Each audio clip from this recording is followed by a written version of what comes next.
Go. There you go. Yeah, that's a good one there.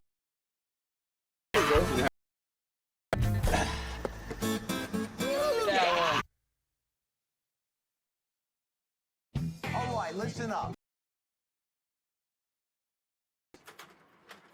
Tonkin.com.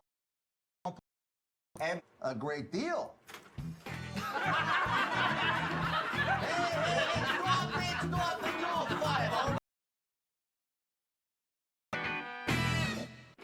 In 1984, whether we're horses, we've always done things our way, with a beer, and that's what makes this place great. It's how we've crafted years. From our original IPA to our fan favorite Kingpin Double, for citizens of our fair city in mind. Which is Port Brewing, where the revolution.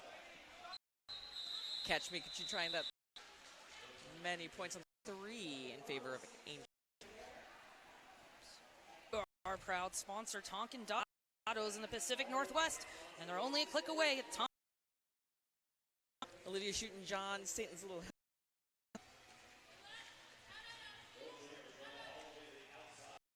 Satan trying to draw OJ back. OJ not far. Texas makes her 2 for 2. A bit about Angel City. Let's talk about Texas sitting at number 5. They are 4-1 for the season. They have win against Dallas, win against Denver, Minnesota, Terminal City. Their only loss, of course, VRDL. Yep.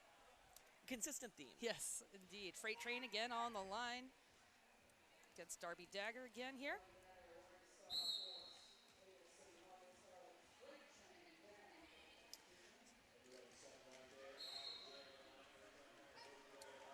Multiplayer penalty being assessed here on Freight Train. This is going to make it the first power jam of the game in favor of Angel City. And Tui Lyons up there and Rachel Rotten trying to help Darby through the pack. Angel dropping back to let Darby do her thing, and there she goes, picking up lead jammer. Avoiding a flying Peace War.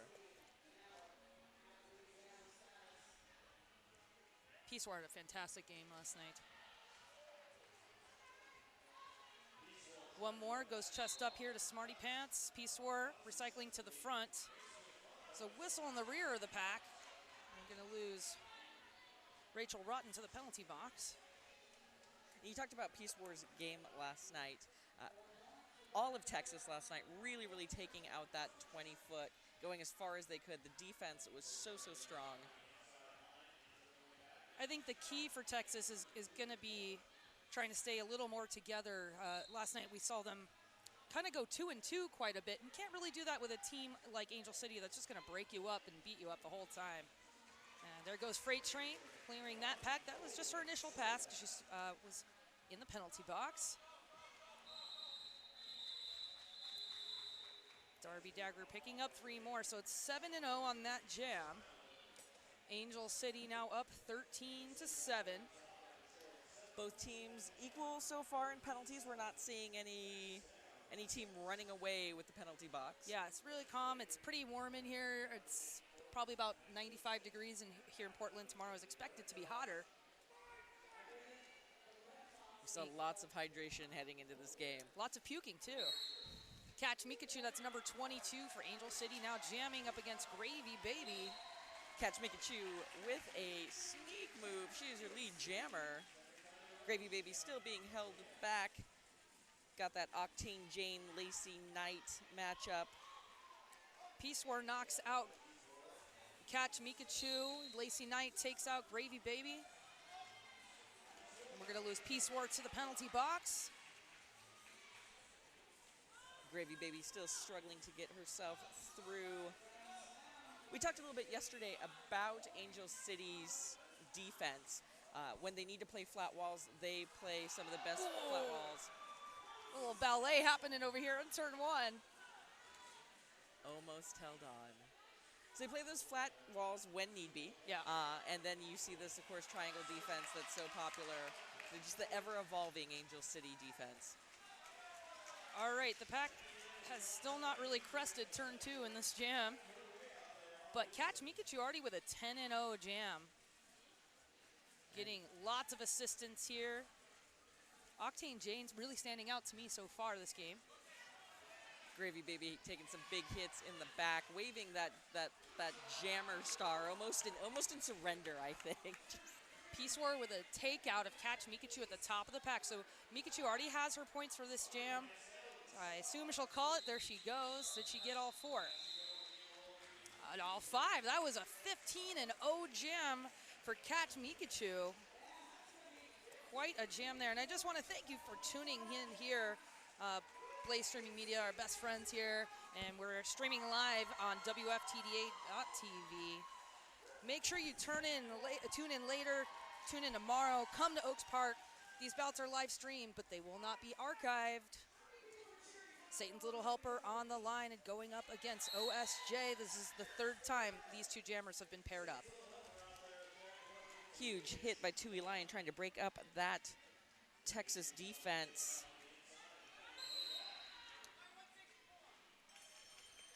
Forearm on. That's Asia Gare heading to the box, allowing Satan's Little Helper to get herself through. And with a sneak move to the inside. So I got to tell you that Angel City has had lead the last 3 in a row, and Texas has not scored in the last 2 jams. And there she goes, Satan just seeing the light, willing herself through. Really tight pack here in turn 1.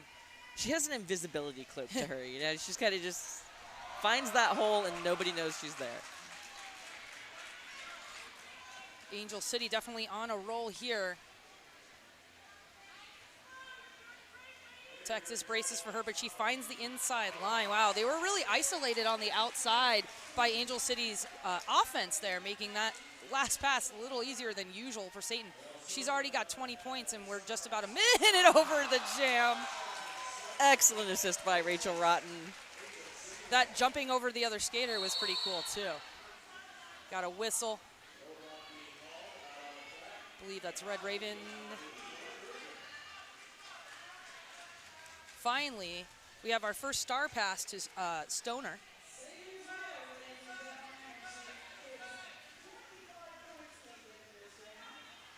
Stoner going chest to chest there with Tui Lion. Tui Lion quickly turning around, absorbing that initial contact and then using her teammates to reinforce that wall.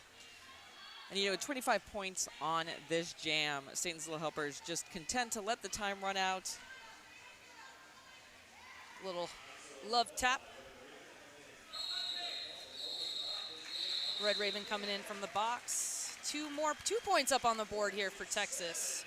That'll be the first points they've scored in the last 3 jams, and that was a huge 27-point jam for Satan's Little Helper. So, Melons, we talked a little bit before the game about what each team needs to do, especially with Texas.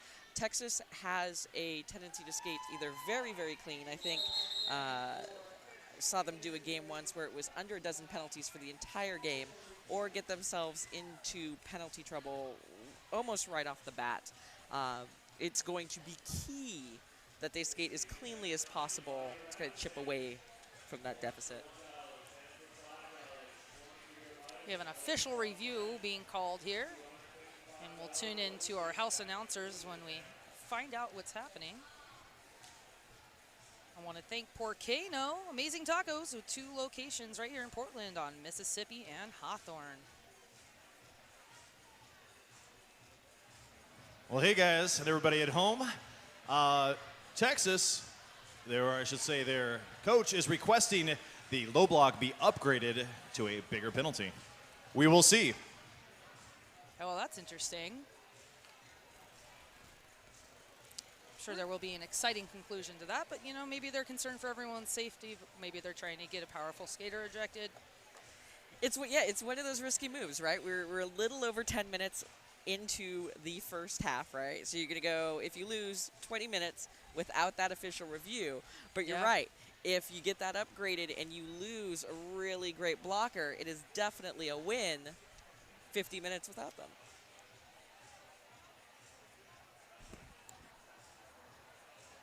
OHSU Sports Medicine is proud to be the official medical care team of the Rose City Rollers, and we do appreciate their medics and volunteers being here every single game. We are so privileged to have them. After the refs have talked it over, the play will stand as it is. The low block will be regular old low block. No expulsion at this time. All right, so Texas is not going to retain their official review, and that was an interesting call.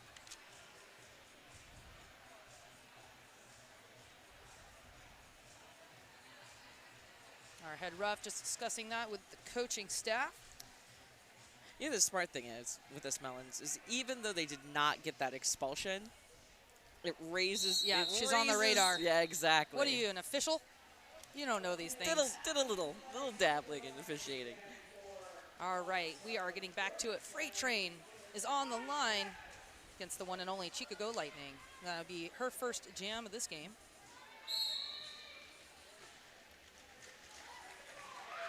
Freight Train on the outside, low Betancourt takes her out. Meanwhile, Chica's struggling up there. Jackie Daniels. Peace War, who just constantly sacrifices her body to the Derby gods, but she's going to take a penalty for her efforts. We saw this yesterday.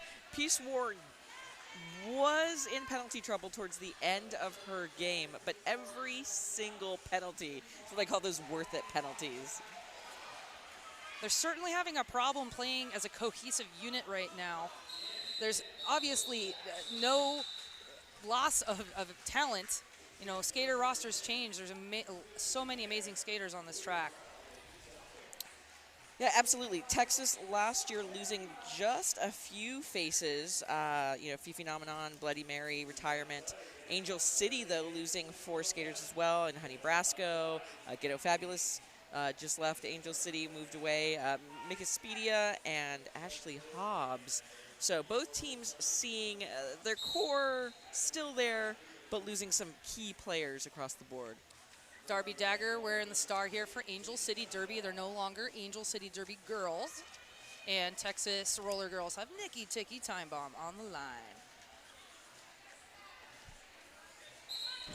And there we go. That's Darby Dagger, lead jammer. Lost my sight on Nikki Ticky Time Bomb for a moment, was brought all the way back in turn 4. And of course, she passes that star to Smarty Pants, forcing that call off. All right, just a little hit it and quit it here. 2-0 jam after a 0-0 jam. That's going to make our score 57-9. Angel City leading with just under 18 minutes remaining in this game. Thank you so much to PDX Pipeline, your online source for Portland's music, arts, and events happenings. That's PDX Pipeline. Freight Train returns to the line, and she'll be going up against Mikachu. And Mikachu on her toe stops, lead jammer. That makes Catch Mikachu 3 for 3 in lead jams. And Octane Jane and Regulator heading to the box. It's going to be a light pack, although Freight Train doesn't get the chance to test it. Another nickel and dime here, 3-0 jam for Angel City. Really containing Texas really well right here. It feels a little low energy, but again, it's hot. It's very hot. Although we did tell these teams that it would be hot, and both of them kind of laughed at us, Texas and yeah, Texas especially, and the Los Angeles team. I have been in their venue. It is similar to this. It is a big metal easy bake oven. Satan back on the line against Gravy Baby. Everyone is trying to contain the least amount of space possible on the track. And there goes Gravy right into the arms of Soleil and Tui Lion, but picks up lead jammer here. And that would be the first lead jam in the last, 6 jams for Texas. Wow.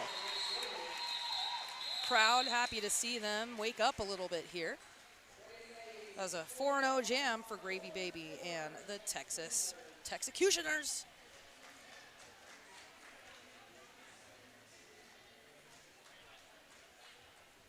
Freight Train again. Now she's been going every other the last 6 jams or so, but she hasn't put any points on the board in either of those last 2 jams, including she also picked up a penalty. You're going to start to wonder just how long she can do that given this heat and this weekend. Game last night, game tonight, big game tomorrow for them. Freight Train just goes right down the middle, picking up lead jammer. She says she can do it. Absolutely. Sometimes that's all we have to do as announcers, right? We just say it. And she's like, I hear you. Let me show you.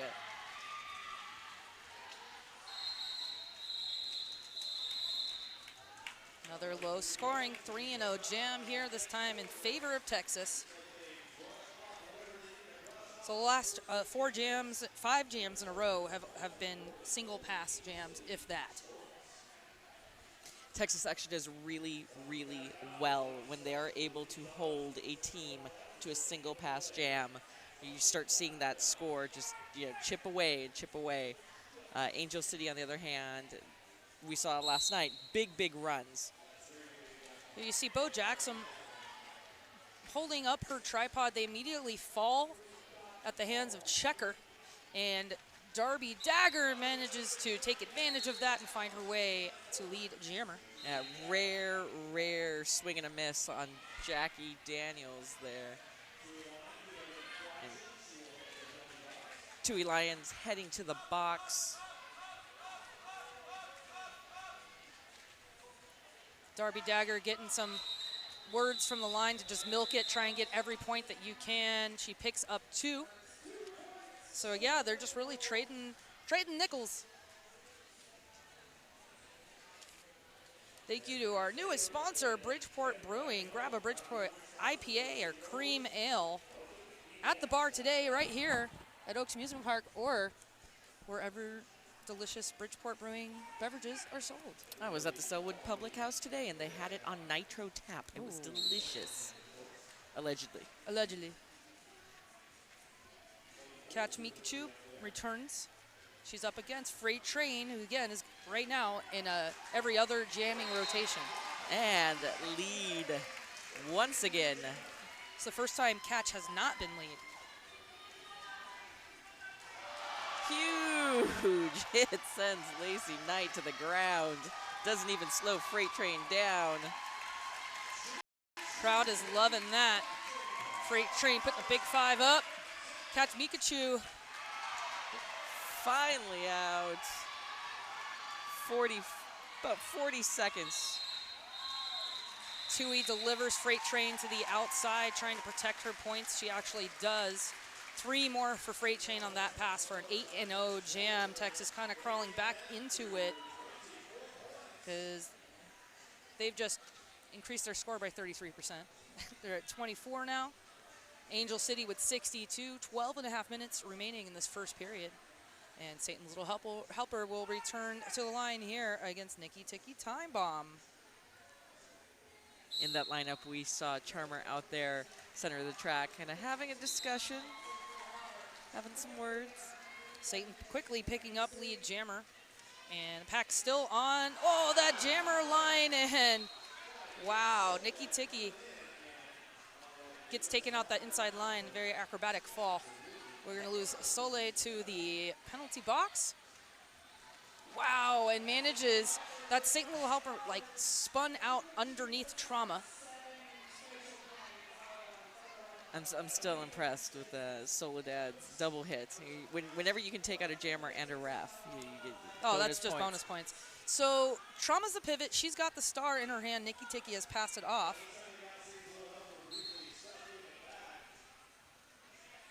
We have a directional call. Tui Lion heading back to the box. Trauma finds her way through the outside.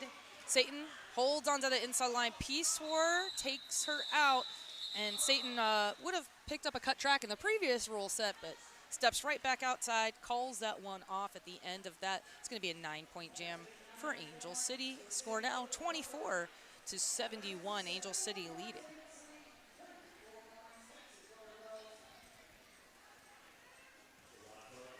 Interesting that they're trading off jams with no score for one of the teams. Yeah, the heads up awareness on the part of both both teams' jammers, just kind of knowing where the other one is. Freight again back at it on that every other rotation. Lacey Knight lost to the penalty box, and another lead for Freight Train. And Freight Train sees themselves in the position once again. Light pack. Chica does get lapped. She's still not completed her initial pass, and she'll be backing up behind Stoneher and Asia. Some light contact there from Asia Gare. Chica Go Lightning taking advantage of that pack that kind of caved in on itself to get through. Pack is picking up speed here. Freight Train calls that one off. No points at last pass. That was a 5-0 jam for Freight Train. Oh, there we go.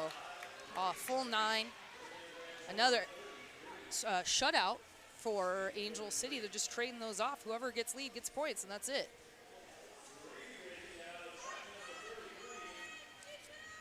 Thank you very much to Fran's Bakery. They have been proudly baking in Portland since 1906.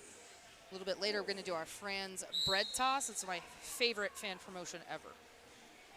That's Darby Dagger on the line up against Gravy Baby.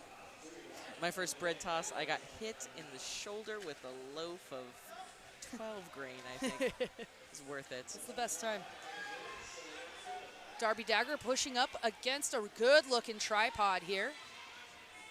Stoneher bridging that pack forward. A multiplayer penalty now being called on JD. In the back, Gravy Baby trying and Peace War does pick up the blocking out of play penalty. But Darby Dagger picks up lead. Talked about those worth it penalties. Every now and then, got to give that up. Little fight on the outside. Manages to swim on by. Probably the sweat of their shoulders allowed her to just right on through. Got 5 points so far for Darby Dagger. And wow. There's that defense is lacking in the front. They have one in the penalty box, one JD coming back into the field of play. And another multiplayer block going to be called on Stoneher. Yeah, we're seeing Texas now just rotating through those blockers in the box. And this is a very clean game for Angel City. Nice looking little force out there on the apex, again by Peace War. You can see Tui Lion drop back. And there goes that momentum. Darby Dagger through for another 5. 20 so far on this jam. Taking advantage of those blockers in the box and Angel City's ability to play some phenomenal offense.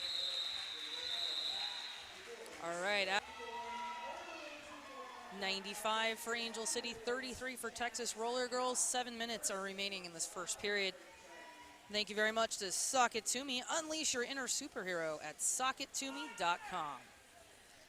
And I'm looking over at the Angel City bench, and they've got a plan. Jammer comes off the track, gets an ice towel to the head. Yeah, we have lots of ice packs down there, fans. Freight Train again on the line, rotating every other jam currently, but it's Stoner. Satan takes her time. She's not lead anymore.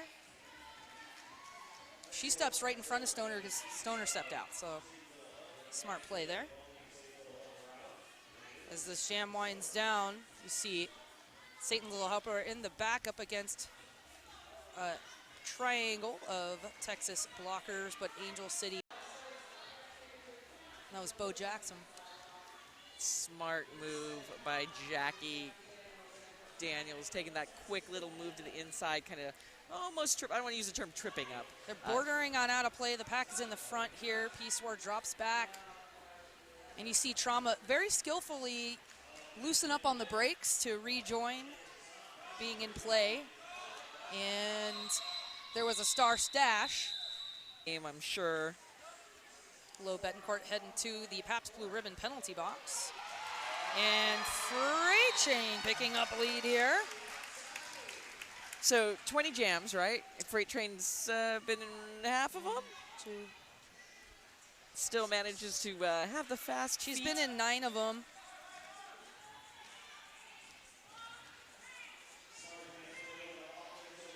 She's about 50% lead jammer. Not too shabby. Darby Dagger looking to pass the star off. Lacey coming back to play some defense. One hand out? Is it 2 hands? I don't know.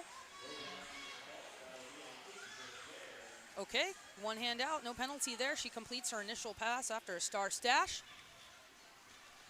Freight Train looking a little frustrated at the end of that, calls it off, but picks up the full 4.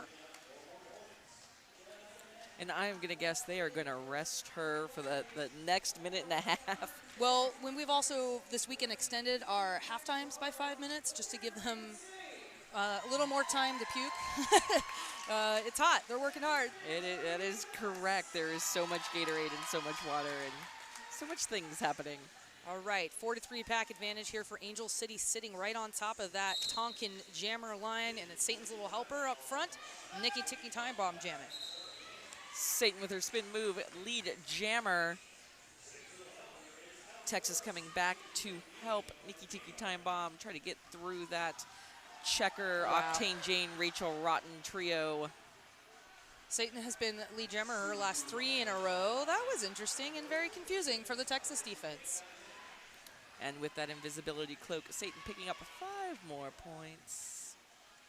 Now we see that tripod, they sunk in, they were ready for her, and what you saw was Trauma drop just at that moment of contact.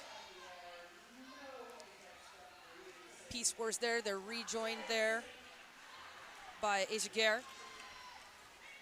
In the Texas defense, people underestimate just the experience level of Texas. There are some new faces on the team, but the core, that veteran skating, probably one of, I don't want to say old, but most experienced defensive lines you'll see. Okay, at the end of that 7-point jam for Angel City, we have now reached our halftime. The score currently stands 50 for Texas Roller Girls and 111 for Angel City Derby. Thank you again for tuning in to WFTDA, and thank you to Blaze Streaming Media for our production. We will be back shortly. I'm going to go throw some bread at the audience. I might go catch some.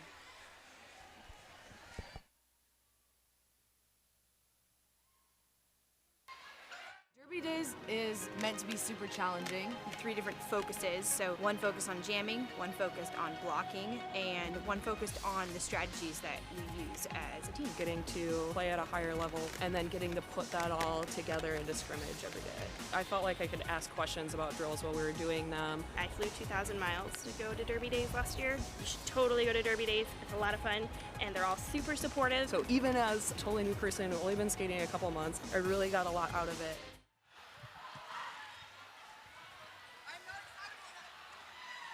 Yeah, nobody wants to run all the way over there. They're all like, it's too hot to run over there.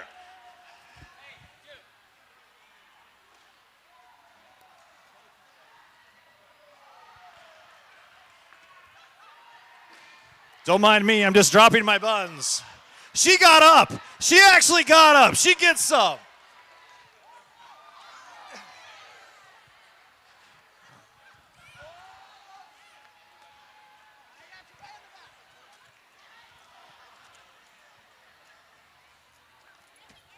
I saw your roller clips. You needed some buns.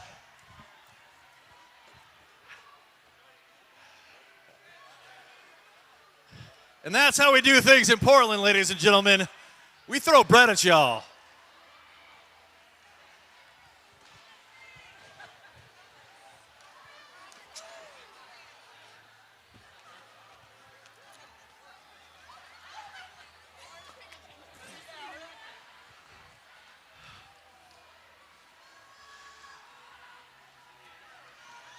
Oh, man! She came at you like a spider bucket. You ain't getting no bread.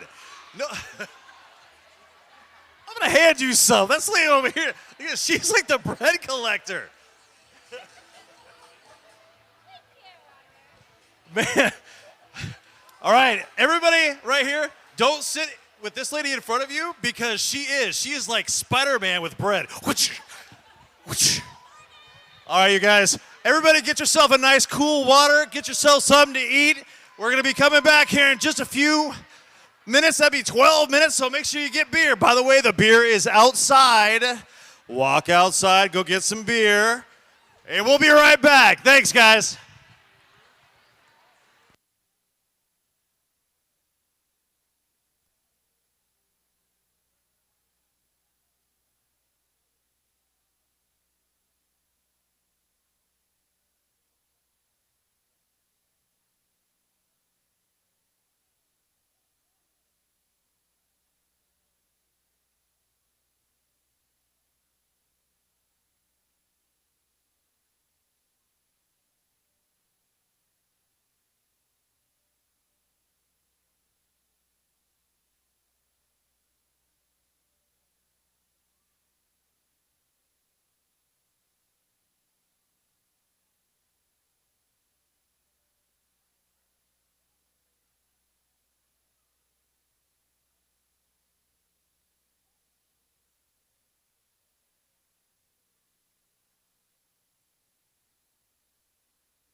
Derby Days is meant to be super challenging. 3 different focuses, so one focused on jamming, one focused on blocking, and one focused on the strategies that we use as a team. Getting to play at a higher level and then getting to put that all together into scrimmage every day. I felt like I could ask questions about drills while we were doing them. I flew 2,000 miles to go to Derby Days last year. You should totally go to Derby Days. It's a lot of fun, and they're all super supportive. So even as a totally new person who's only been skating a couple months, I really got a lot out of it.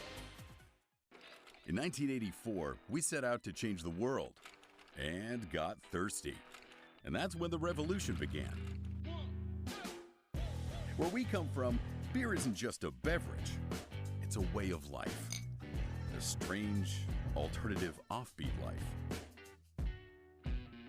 Whether we're decorating the streets with naked bodies or tiny horses, we've always done things our way, with a beer in hand and our inhibitions behind us. And that's what makes this place great. It's how we've crafted amazing, groundbreaking beers using only the freshest, local ingredients for over 30 years. From our original IPA to our fan favorite Kingpin Double Red Ale, we've always brewed with the boisterous citizens of our fair city in mind. And you can bet we won't stop pumping out these glorious golden suds until the clouds open up and the sun shines down. Which is never. Bridgeport Brewing, where the revolution began.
You're in a Chipotle burrito, Sam. In here, everything must be real. So be real. Real, okay. I like to collect penguin figurines. I think they remind me that when things are rough, I can just put on my best tuxedo and fly away.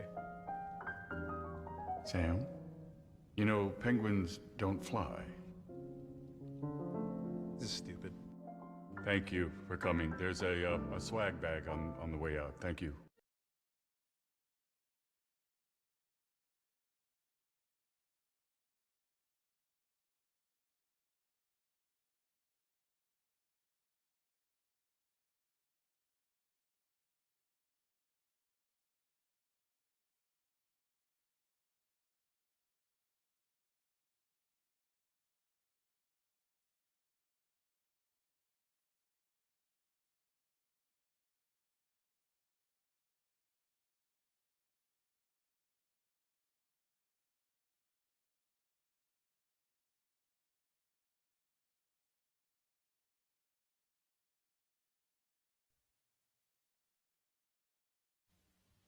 When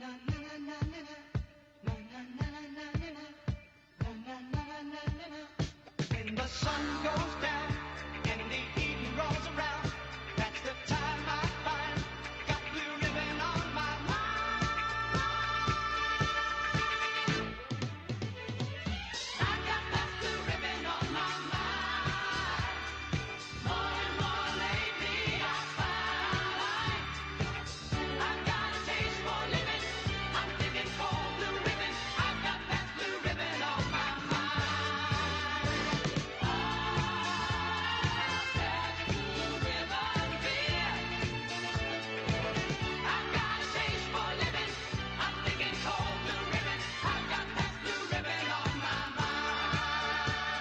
Naturally good Pabst. America's premium beer since 1844. Pabst. A lot to look forward to. All right, listen up. We're hearing whispers all over town, and everything's leading to one place. Tonkin.com. With over 22 known accomplices, these guys are capable of hitting every person in town with a great deal. Stop the no fire, over.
Derby Days is meant to be super challenging. 3 different focuses, so one focused on jamming, one focused on blocking, and one focused on the strategies that we use as a team. Getting to play at a higher level and then getting to put that all together into scrimmage every day. I felt like I could ask questions about drills while we were doing them. I flew 2,000 miles to go to Derby Days last year. You should totally go to Derby Days. It's a lot of fun, and they're all super supportive. So even as a totally new person, only been skating a couple months, I really got a lot out of it.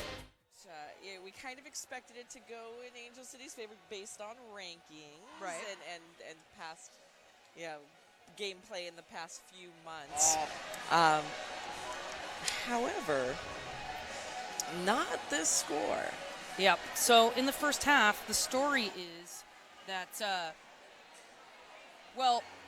Texas's Jammers aren't scoring points. Nikki Tiki hasn't scored yet in the first period. OSJ jammed 3 times in the first 7, but then they rotated.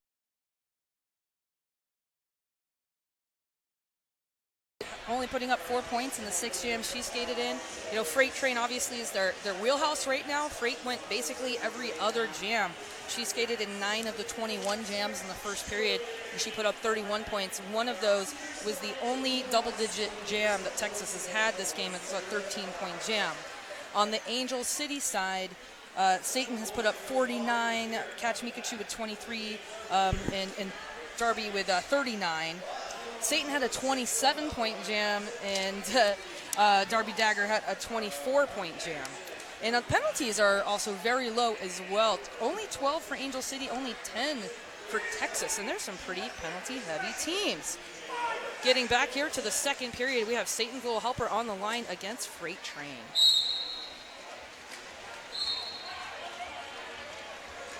Both jammers trying to take that inside line. We lose Trauma to the penalty box right after that whistle. And Satan really pushing Peace War out. Jackie Daniels manages to spin out their lead jammer for Satan. Freight Train, meanwhile, in the back. Texas offense kind of almost getting in the way there, that pass for Freight Train. Fighting her own blockers a little bit more than the Angel City defense. Tui Lion back there with Soledad. And you saw Satan just kind of squeeze through. Tui Lion and Lacey Knight pair up. But Freight manages to find her lane there and shakes off Lacey Knight, like shooting her off to the outside line. Shooing away a fly almost. I don't think Lacey Knight has ever been described as a fly, but in this situation, that is totally accurate. At the end of that, another solo point for Angel. So that's a 11-0 jam for Angel City. More of the same so far in this first jam of the second period. Thank you so much to Buffalo Gap Saloon and Eatery, John's Landing's favorite eatery and saloon. Check them out right here in Portland. And Smarty Pants with the star on to start. We've seen her in the pivot position, of course. She did receive the star once in the first period. That's a nice thing about Texas. When something's not working, they kind of have so much ammunition. Just kind of change it up and try something new. Well, it is time to make those adjustments, and here we go. Smarty Pants does pick up lead jammer. Darby Daggers removed the hat from her head. Her pivot is Lacey Knight, but she's in the front of the pack, bracing a wall with Lo Betancourt and Wanna Tease. I'm wondering at this point, given the heat and just a little bit of fatigue, how many pivots are like, no thank you.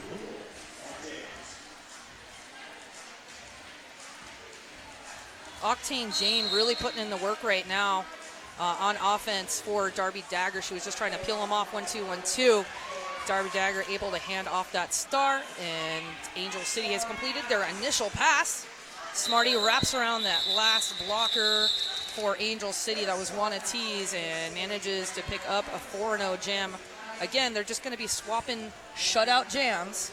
And a smart call off for Texas. Even though the pivot had the star. Yesterday we saw Lacey take a star pass. I think she put up a 14-point jam. Kind of stunned the other team doing so. Catch Mikachu on the line for Angel up against Gravy Baby. Texas coach returning to the bench, had a few words with the head ref, maybe wanting to, keep an eye on a few things. Texas holding down on lockdown defense in the front. Good communication, but Catch Mikachu able to just hop right over that last line of defense. But I'm finally hearing some more verbal communication from the Texas skaters up here in the mezzanine. Yeah, Texas normally really, really loud as a team, really able to communicate with each other. And like you said, had not heard that the first half. Gravy Baby struggling back there with Tui Lions, Rachel Rotten, Soledad. Catch Mikachu on her second pass. Again, because of her agile and compact size, they're maybe underestimating her because they're not getting over that line, and she's just hopping over them. Absolutely. Star pass over to Stoneher from Gravy Train. And Stoneher will have a power jam. Whether or not the Angel City defense will allow her to do anything with it is yet to be seen. And she is out on the outside, picking up 5 points for Texas. This is the third power jam of the game. That's it. Only one for each team in the first period. And Soledad taking out Stoneher, Peace War, and Tui making contact a moment ago. Jammer Stoner bringing Catch Mikachu back, but honestly, that's probably not in their best interest at this time, but everybody's got their reasons, right? Yeah, Catch is kind of looking at the time, looking at the score, and going, okay, we can wait it out. They certainly can. Angel City locks down Texas with a pretty flat wall there momentarily. Bo Jackson kind of held it down on the outside, but did lose the point. Wow. 5 points on that pass, sneaking it out at the end of that fourth whistle. Yeah, 10-10 jam there. 132-64 with Angel City leaving. So, power jam advantage, not able to really put that in their favor. Hey, they gave 2 jams off for Freight Train. She's back. She'll be going up against Satan, who also got 2 jams off. I think they like this pairing. Wow, kind of looked like she picked up lead, but then fell, but they didn't give it to her. That's okay. Should try again. Same kind of dance moves, tiptoeing over that line. Freight Train pushing out front, but Angel City just holding it down together. Offense is coming in here from Trauma. Trauma with a big takeout on the brace, but they managed to recycle. Soleil grabs her. Soleil versus Freight Train, out 20 feet. Gotta let her go. Very, very athletic blocking there. Freight Train with the lead. We talked about this matchup.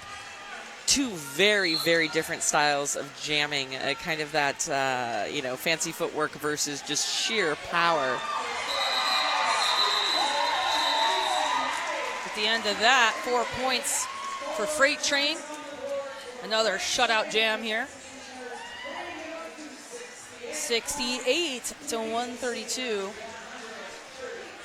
Thank you very much to Asha Wellness. Chiropractor Dr. Carrie Shaw specializes in pain management and motor vehicle accidents. I guess that is specific to roller derby because it's like being in a car accident. So thank you very much, Asha Wellness. Smarty Pants with the star again to start. Chica Go Lightning in the rear. Smarty Pants, your lead jammer. This is Chica's first jam in the second period.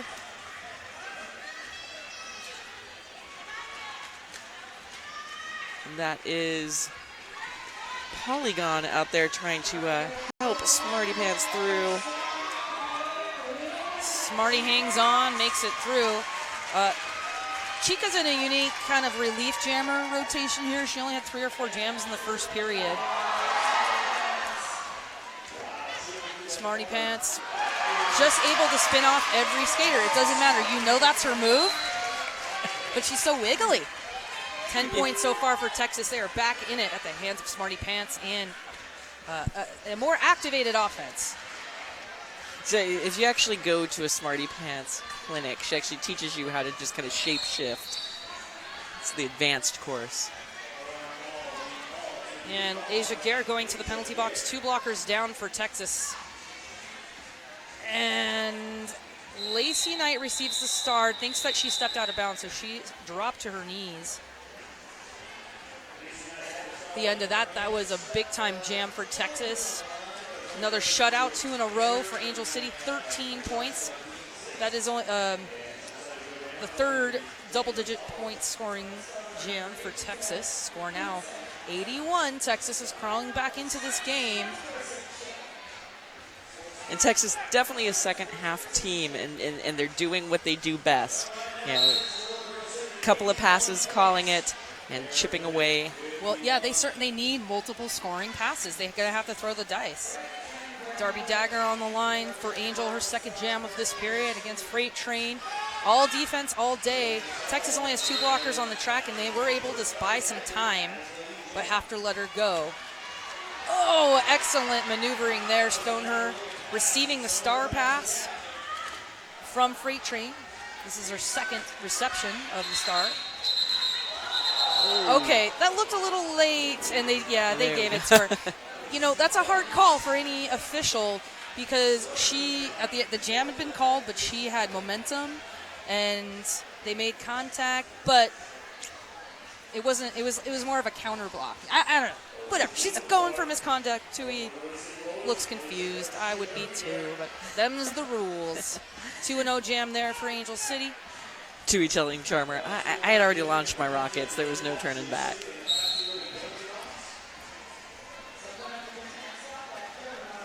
Catch Mikachu trying to make her way through the outside. So quick on those toe stops. Great communication there. Peace War and Jackie Daniels able to force her out. And this is great. Now we're seeing Texas. They had a 3-wall with Trauma watching Catch Mikachu, and then they released a blocker to go play defense or offense. That was Bo Jackson, and that's what got them lead jammer. And that's the kind of derby we need to see from Texas, and that's the kind of derby they know how to play. Absolutely, and they kept that core. You know, the same, the Peace War, the Jackie Daniels, the Trauma, the folks who just know each other by breathing and sending off, you know, the newer blocker to help out. Looks like we'll lose Lacey to the penalty box for a clockwise block. Really fast-moving pack, but now you see Trauma try and slow it down as they await Catch Mikachu's entrance at the end of that. Another 3 points for Texas. That's another 8-point jam. And Mellons, I just saw the penalty box signal 5 penalties right now. Tui Lions sitting at 5. And she only had 2 coming into the second half. Picked up another one, served at the beginning of that last jam, and back in the box. Team timeout being called by Angel City. That's probably a good call because Texas has almost doubled their score in the first 10 minutes of the second period. Yeah. Have to stop Texas's momentum. They tend to, you know, if you let them run, they'll run. So taking the timeout smart. Also, we're starting to see some penalty waterfalling going on. 2 in the box right now for Angel City.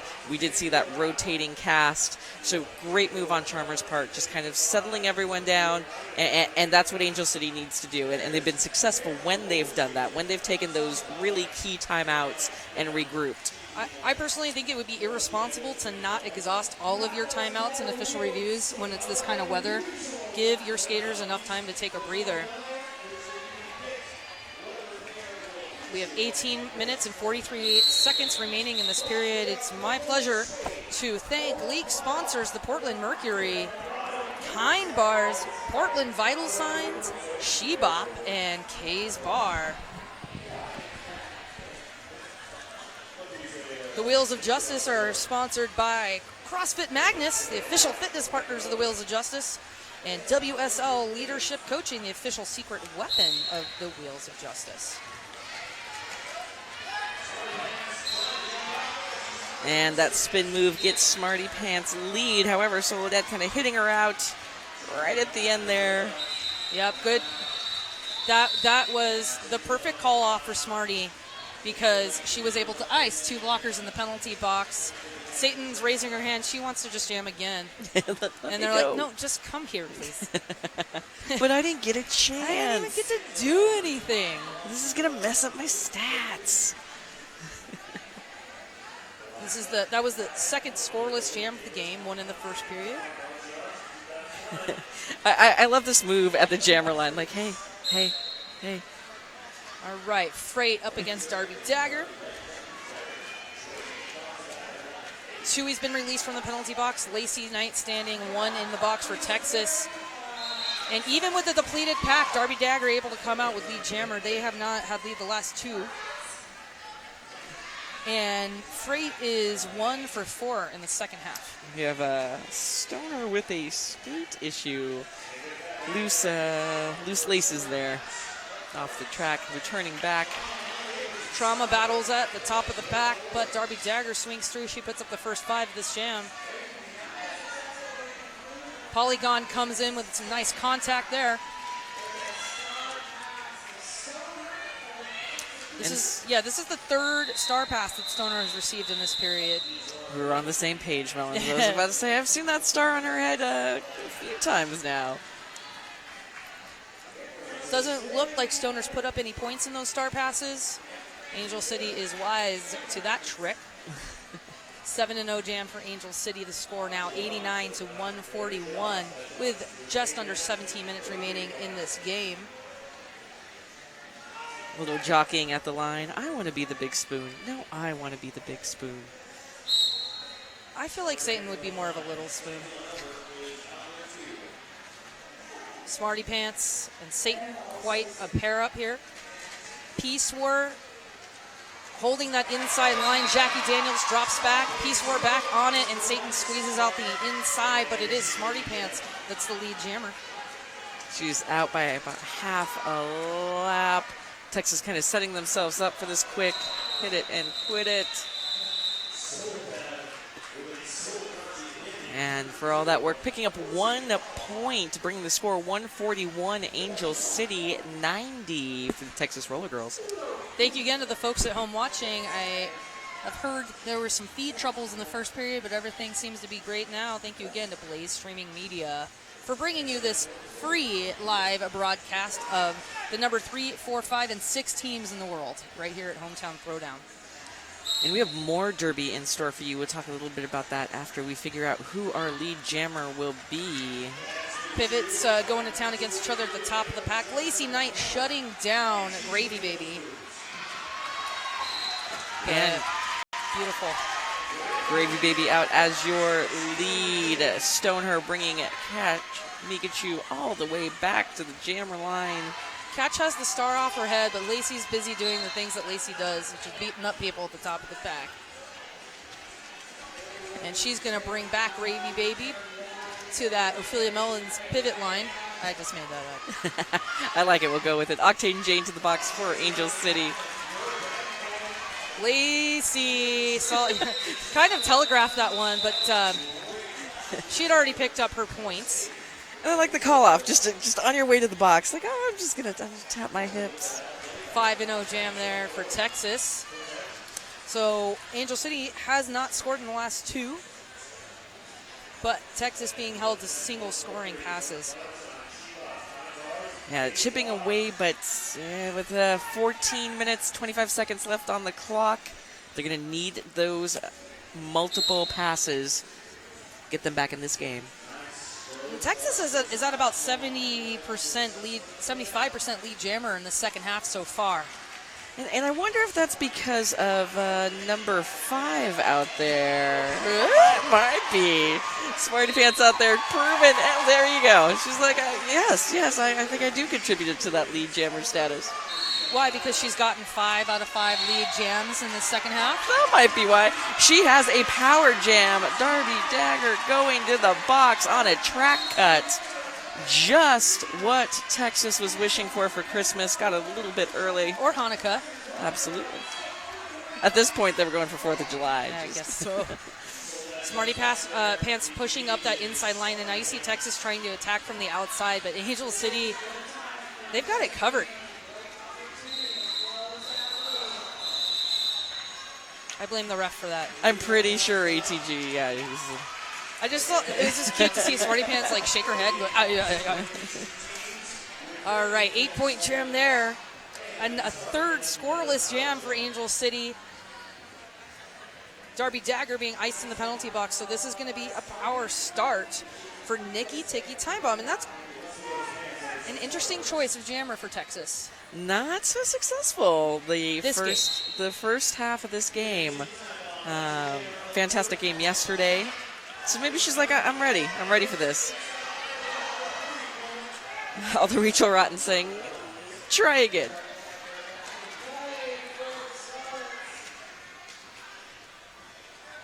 Low Betancourt, Rachel Rotten, Lacey Knight, and Juana Tees out there. Darby Dagger does pick up lead jammer.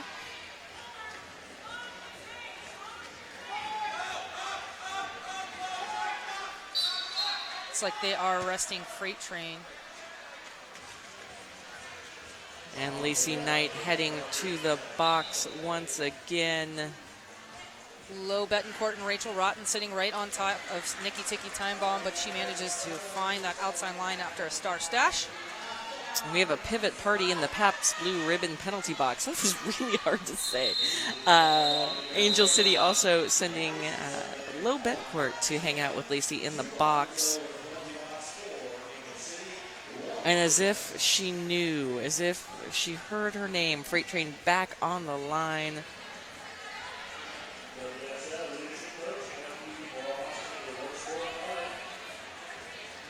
And Freight has been arrested for 4 jams in a row. Unusual for her. And an official timeout being called. All of our official timeouts are taco timeouts here at the Rose City. And that's thanks in part to Porcano Tacos. So coming up immediately following this game, a very exciting matchup of, they're like long-lost sisters, or cousins, or best friends, but Rose City Rollers and London Roller Girls, that's going to be a fun game. I am very excited for this game. The fans are very excited. Oh, yeah. It's so funny. London doesn't have to bring fans with them. They do every once in a while. But they just have fans wherever they go. Their merch booth today, there's the line. Yeah. I might have been in it. Tomorrow, we are going to be starting in the middle of the day. It's a matinee doubleheader in the heat of the day. And it's going to be the London versus Texas. And the game I think I'm most looking forward to this weekend, we're closing it out. Angel City versus Portland. I'll be doing broadcasts with Casey Bomber. We will be very excited to be sharing dad jokes with each of our respective home teams. I'm heading here straight from work. I do not want to miss this game. If you are able to stream it, stream it. It will not be on the archive. So it's like, it's not like I can watch it Monday or, you know, a month from now. So stream it. If you're in Portland, come watch it. Or watch on your air conditioning. Right, invite me over, and, you know. I don't take up much room. I'll do play-by-play. An adorable moment here with Soledad and, is that Tui? Aw. They were kind of hugging it out, and then they realized it was hot. It was like, it's hot, friend. Hug me in October.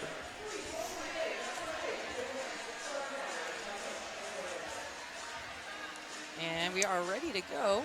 That's a little more than 2 minutes of official timeout. You know, if a couple of our refs got to take a sip of water, fantastic, but they didn't.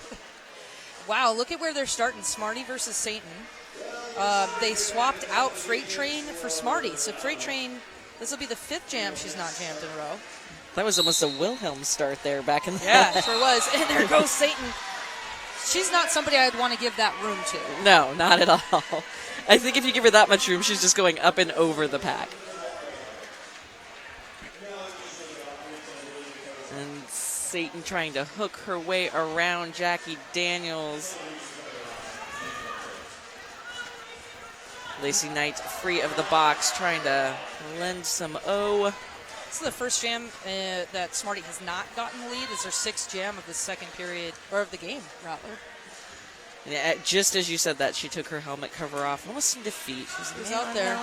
It's Trauma wearing the star, or wearing the stripe, but Smarty Pants able to make it through on that inside line. The audible coming from the Angel City bench to call that one off after just a 3-point jam there. Angel City has only scored 7 points in the last 5 jams, and they've only scored 10 points in the last 7 jams. Wow, 45 points. Much different story at the half. Texas, though, just over 10 minutes. Although we have seen some really great last jam Texas games. So here we go, Freight Train back on the line. She's going to get some help from Polygon and pick up lead jammer. And catch Mikachu to the box. This is a power jam for Freight Train, just what Texas needed. So in the first period, each team only had 1 power jam. In the second period, this is Angel's 3rd jammer penalty, and Texas has not yet given up a jammer penalty. So it's looking good for Texas. They've more than doubled their score from the first period, and Angel City, they came into this period with 111 points, and they only have 148. So momentum shift indeed. Freight Train still on another scoring pass as Catch Mikachu is back on the track. You know, we're in Portland, right? Texas, Los Angeles, this crowd right now firmly in the Texas corner, whether it just be, you know, the underdogs, the person with the lowest points, or just one of the OG teams. Absolutely. You know, you gotta root for the OG. The real Babe Ruthless is here supporting her old team, so all the OGs coming out of the woodwork. And there goes Catch Mikachu, managing to sneak out the front of the pack and complete her initial pass.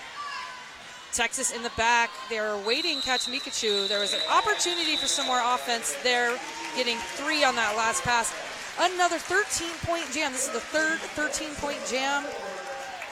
Freight Train got a 13-point jam in the first period, and they are in striking distance, shutting out Angel City again here. Score now 116 to 148, keeping it interesting. And a huge shout out to Angel City's defense on that. That could have been much, much worse for them with Freight Train out there on that power jam. Darby Dagger returns to the line for Angel up against Smarty Pants. And Smarty is the one going every other in this period, so that sounds like that was their plan. Angel's jamming has been underwhelming this period, which I guess you could say means that Texas is locking it down. Angel did lose a key member of their jammer rotation with Ghetto Fabulous moving away from the Los Angeles area. So they are definitely down with retirement, a couple good jammers. Wow, Smarty Pants just hit the deck there. I saw her chin and then her face guard hit the track. There we go. Darby Dagger recycled right back to where she started, making contact with, and that's JD bracing that wall with Trauma. Track now being assessed on Smarty Pants, their first power jam. Trying her hardest to belly the ball in Trauma. For grabs for Darby Dagger. Peace War to the penalty box and lead jam.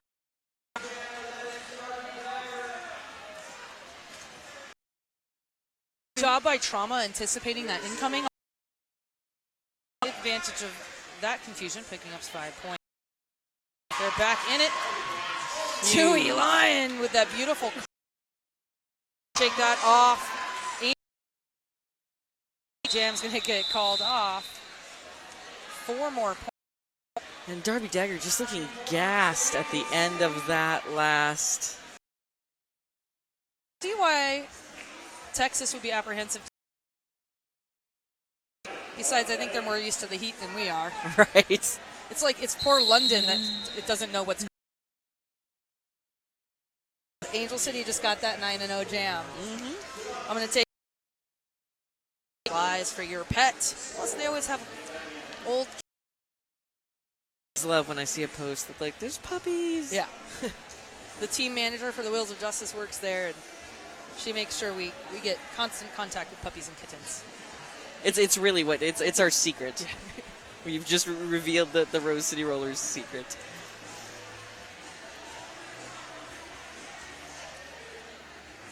Many thanks go out to Voodoo Donut. The magic is in the hole. Proud sponsor of the Rose City Rollers and Wheels of Justice. And my breakfast.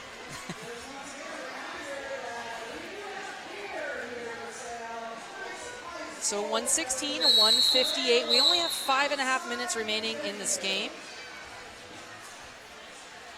And about, 42-point differential here. Interesting timeout. So Texas coach bringing in Texas kind of, not trying to reinvent the wheel, but kind of refocus the team. Charmer just kind of going out there and going, do you. You do you. We're good. I think we're going to see Freight Train and Smarty Pants kind of trading off the star for the remainder of the game. Smarty Pants at bat. But it is Satan's will help her out top. She gets a big bump at the end there by Debola DeBall, but shakes that off. Another lead jam, second in a row for Angel City, but Freight Train explodes out of the front of that pack. And it would be smart for Texas to do that Freight Train Smarty Pants rotation. The two jammers, I think, that have had the most success against this Angel City defense so far. That's a 2-0 jam for Angel City. Again,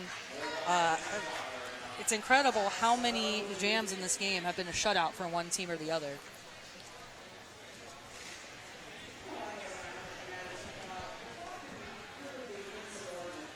Clear penalty box, and we have another official timeout. 44 points separating these two teams. And we have a little hiccup on the track. Tends to buckle up in that the OPR lane in turn 1. So tournament head ref Kieran Duncan out there doing some maintenance work. Be really easy to rotate the track with all these folks here instead of like when there's 10 of us. That's the halftime show for game 2. They don't know. It's part of the VIP experience. Freight Train, not like a super intense point scorer today, but I bet when we look at the stats that she's going to have the best plus-minus of the jammers for Texas, even though Smarty, on paper, more successful with lead jammer and with points. 4:48 remaining on the clock, and it's Catch Mikachu up against Smarty Pants. Really slow moving. Texas still sitting on that pivot line. Wow. Could not close the door on Catch Mikachu. She managed to hop right over Asia Garrett and Trauma. Smarty Pants gets tapped out and has to come in right behind Lacey Knight. Lacey Knight was tightly covered by Polygon, making that re-entry a lot easier. Polygon with some big hits out there on this jam, just kind of clearing the way. A little bit of a Texas pile up. Stoner taking herself off the track. They will be down her this. And she's the pivot. And Smarty doesn't have the hat on. But heads up move, making sure she's off the track, not getting that injury call off. Although there's no shame in that. Yeah, way to get up. 3:49 remaining.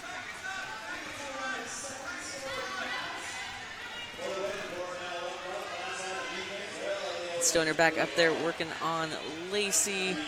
Another little pile up back in turn 1. Catch Mikachu deciding to call it off.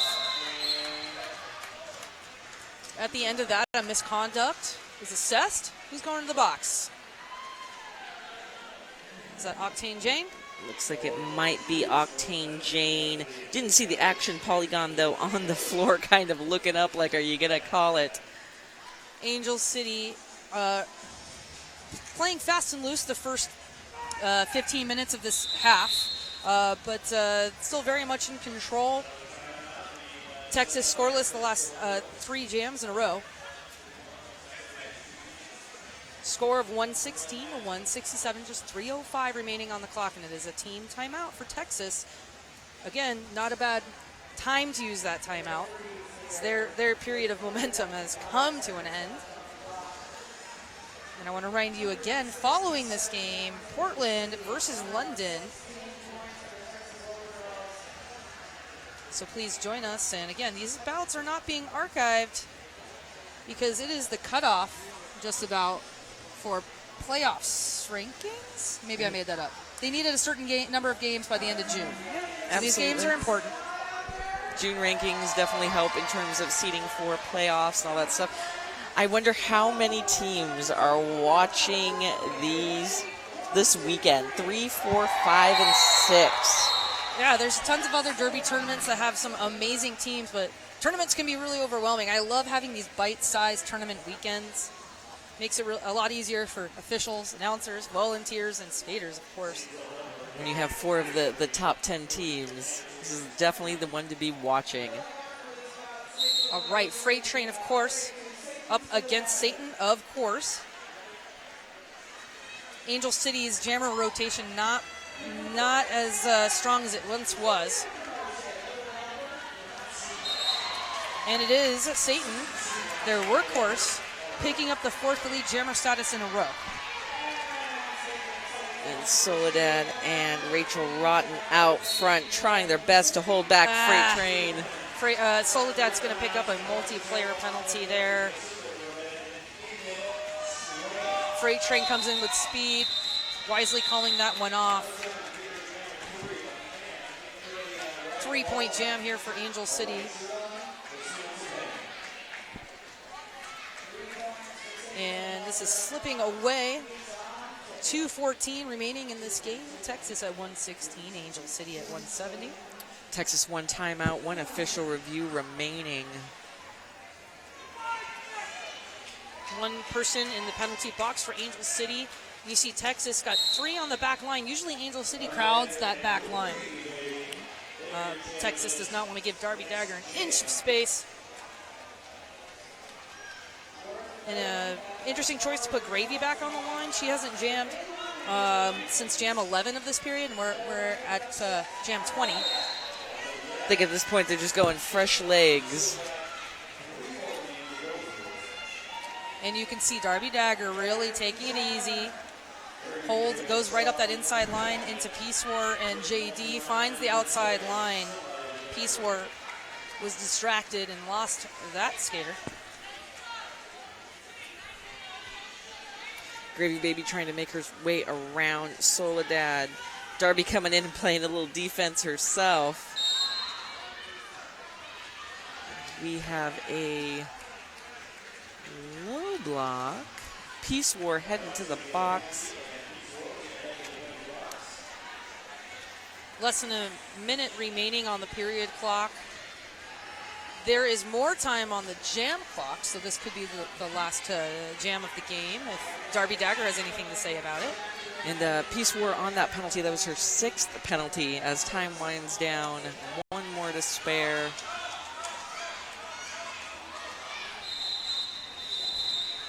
And that jam does get called off.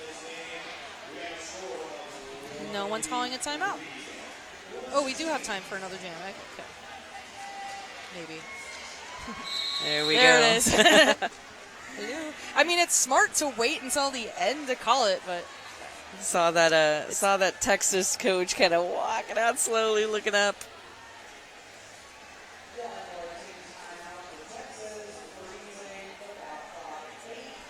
it's a very exciting time to be alive in Portland, Oregon. You know, tonight is the world's naked bike ride in Portland. So there's going to be thousands of naked people. I'm gonna opt for watching Wheels of Justice London. Oh, but there's still time after the game. You could totally join in. Last year at the Hometown Throwdown, it was the same night, and it basically blocked us into our own facility here in southeast Portland. I'm washing my hair after. You don't have hair. I'm washing my shaved head there, Melons. I've got things to do that doesn't involve the naked bike ride in a 98-degree weather. All right, Satan and Smarty Pants for this last jam of the game. Not enough sunblock in the world. All right. Peace War still in the penalty box. Smarty goes right for that outside line, and Soledad just closes that door. And Satan goes for that little tiny one square hole in the track that is so successful for her. Stoner taking the hat. Angel has had 6 lead jammers in a row.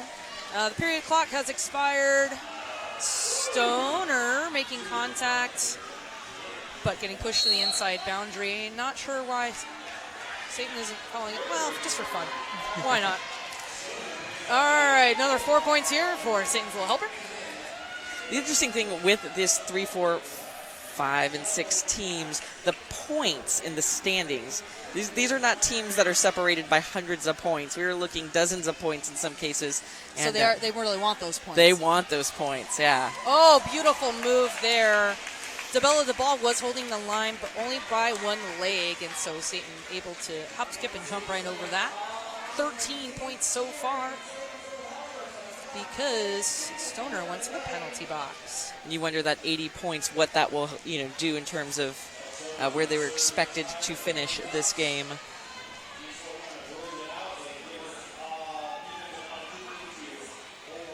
Satan taking her time. Lacey not too happy about that contact at the end, but Stoner able to pick up 5 points for Texas in the last jam, but that was a 17-point jam for Satan, who would be the high scorer for Angel City. Score sitting 200, 120. We talked about that. They went into it with an 80-point lead. They went into that jam, ended the jam with an 80-point lead. For how well Texas started to play in the first 15 minutes of the second half, the score at halftime was 50 to 111, and the game is concluding now at 120 to 200, so more of the same. And we're going to throw it down to our house announcers. I believe they're going to be courteous to each other and declare a MVP jammer, MVP blocker for each team. But tune in. Coming back at you with the Wheels of Justice versus London Brawling. And 2 more games tomorrow. Again, these games will not be archived. And thank you so much. Heads will roll. And I'm Ophelia Mellons. Thanks for tuning in.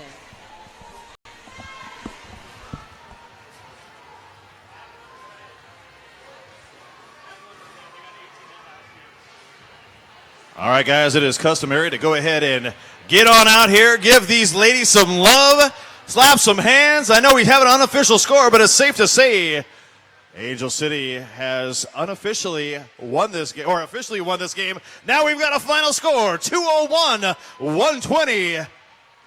And Angel City is coming on around.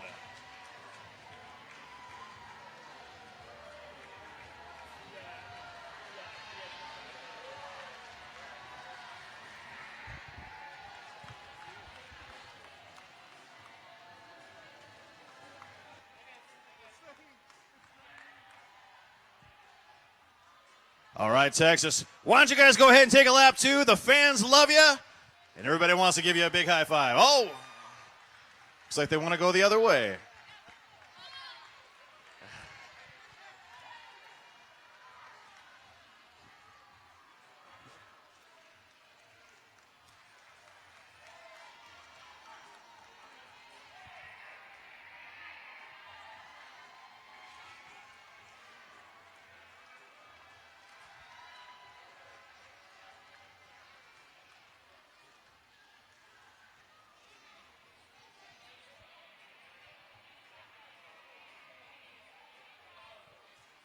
Well, don't go too far. Everybody here and everybody at home, we're going to have the MVPs of this last game in just a few short seconds.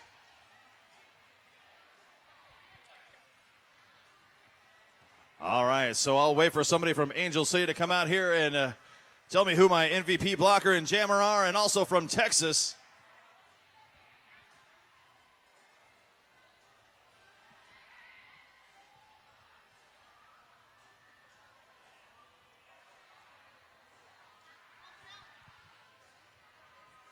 All right, Angel City, do I have a representative who wants to come out with my MVPs?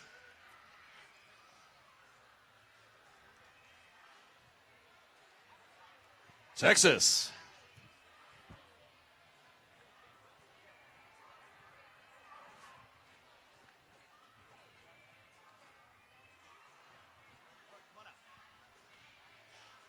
All right, I've got my folks from Texas and Angel City. So, Texas, who my MVP blocker? Chewy Lion. Chewy Lion MVP blocker and Jammer. Satan's little helper. Satan's little helper. Well, no surprise there. All right, so MVP blocker for Texas. Stoner. Stoner. And MVP Jammer? Smarty. Smarty Pants. All right. All of which fantastic games tonight. Ladies and gentlemen, don't go anywhere. We're going to have the next game starting up in just a few short minutes. So get yourself something to drink, get yourself something to eat. Take a big deep breath because we're going to have more action coming up right away.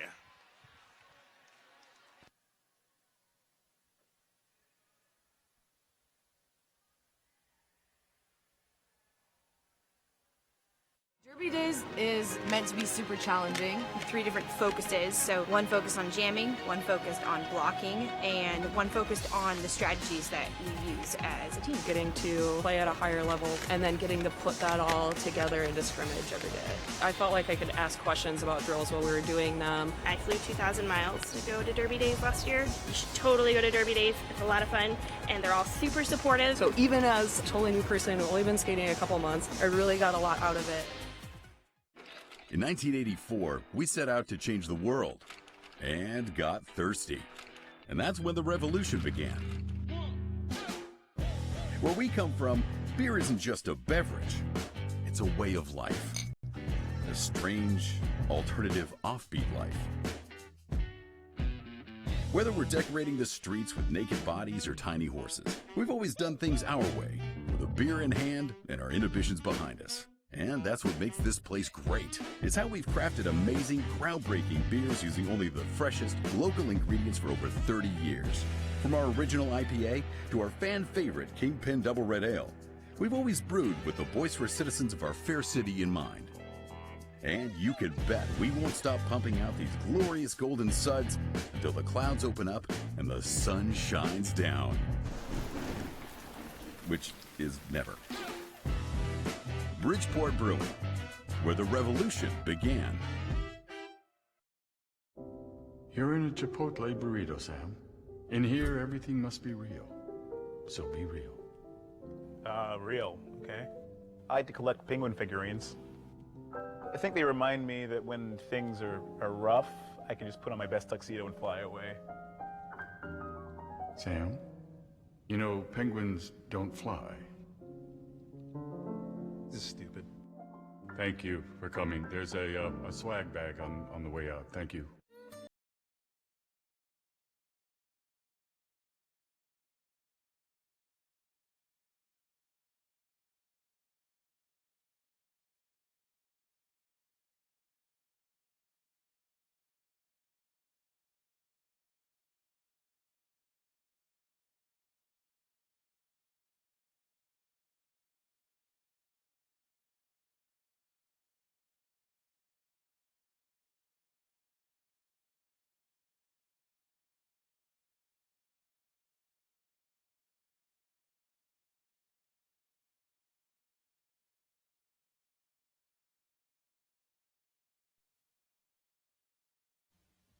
When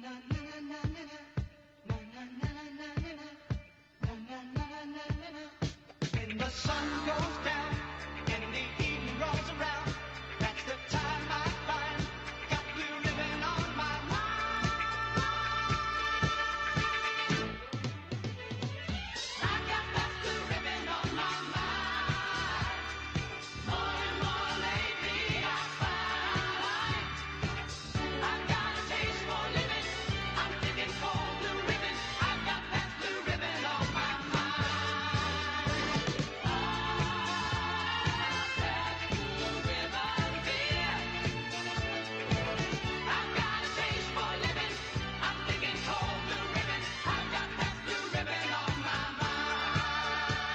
Naturally good Pabst. America's premium beer since 1844. Pabst. A lot to look forward to. All right, listen up. We're hearing whispers all over town, and everything's leading to one place. Tonkin.com. With over 22 known accomplices, these guys are capable of hitting every person in town with a great deal.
The beer garden is located outside. Outside is hot, but there is cold beer. Concessions are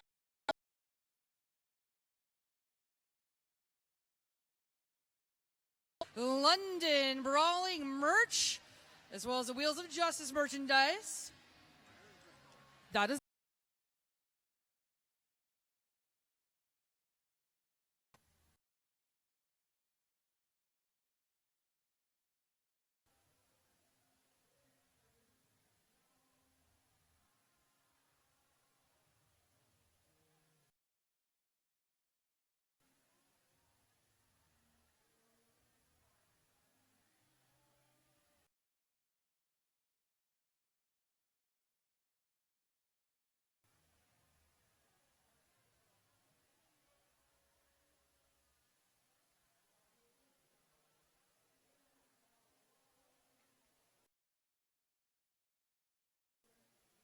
all together into scrimmage every day. I felt like I could ask questions about drills while we were doing them. I flew 2,000 miles to go to Derby Days last year. You should totally go to Derby Days. It's a lot of fun, and they're all super supportive. So even as a totally new person who's only been skating a couple months, I really got a lot out of it.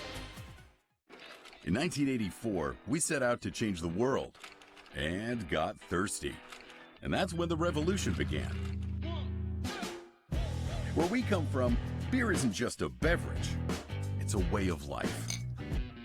Whether we're decorating the streets with naked bodies or tiny horses, we've always done things our way, with a beer in hand and our inhibitions behind us. And that's what makes this place great. It's how we've crafted. We've always brewed Bridgeport Brewing, where the revolution began. You're in a Chipotle burrito, Sam. In here, everything must be real. So be real. Real, okay. I like to collect penguin figurines.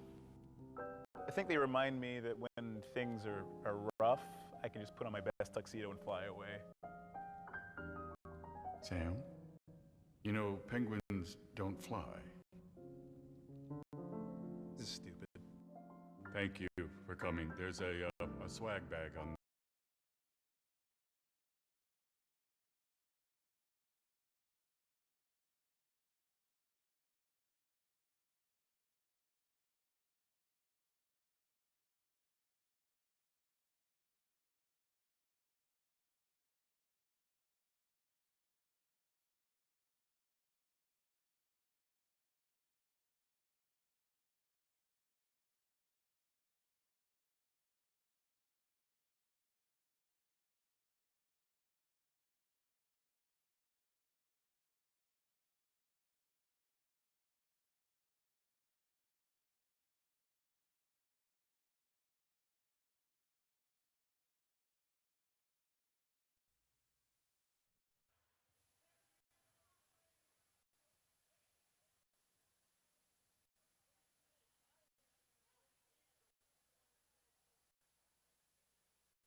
Let's not even miss one penalty. Let's know what every single penalty is. I don't have much else to hyper focus on, right?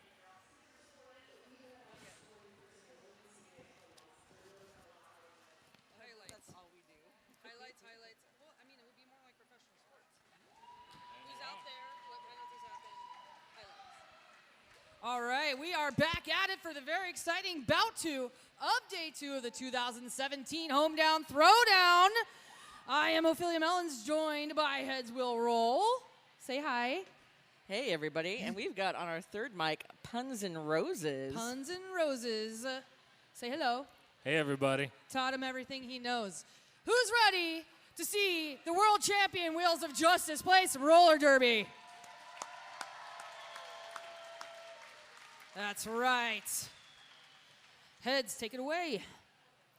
I think we'll introduce our wonderful team from across the seas, our ladies in pink, the London Roller Girls. Number 111, Arocha. Number 129, Just Jess. Number 16, Anne Dracula. Number 1911, Muscle Crow. Number 22, Rogue Runner. Number 3, Onyeke Igwe. Number 369, Carly McAdam. Number 4, Delta Strike. Number 40, Kid Block. Wearing 42, Trisha Smackanawa. Number 7, Kristen Lee. Number 7530, Little Bo Creep. 8008, Philosophia Jason Smith. And number 84, Katie Helvetica Black. Ladies and gentlemen, give it up for your London Roller Girls.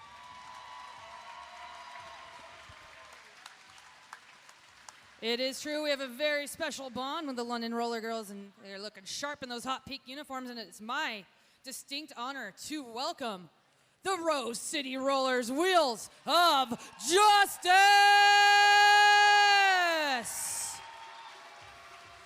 Number 1, Frisky Biscuits. Number 127, Jessica Chestnuts.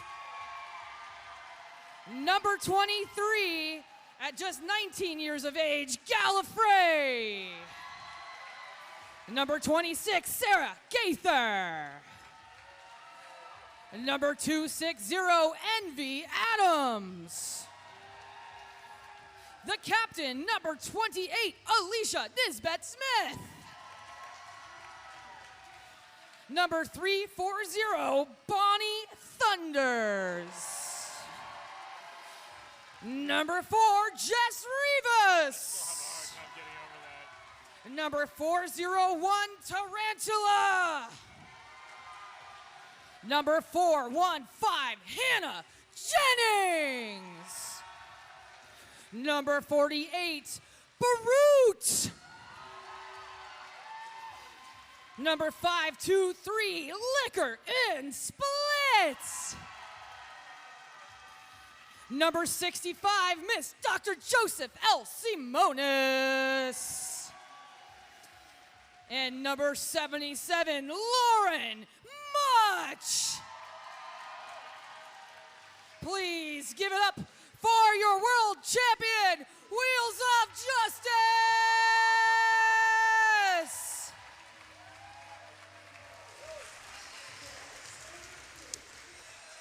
Well, hello everybody at home. Welcome to game 2 on day 2 of the hometown throwdown.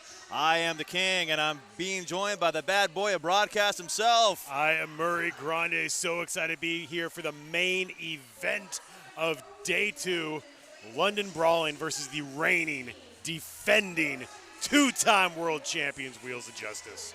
Yeah, it's a very exciting day. Once again, if you joined us last night, we saw Wheels of Justice topple Texecutioners, and now we get to watch them take on London. Great weekend full of roller derby this weekend. We've also got Los Angeles, who was in town.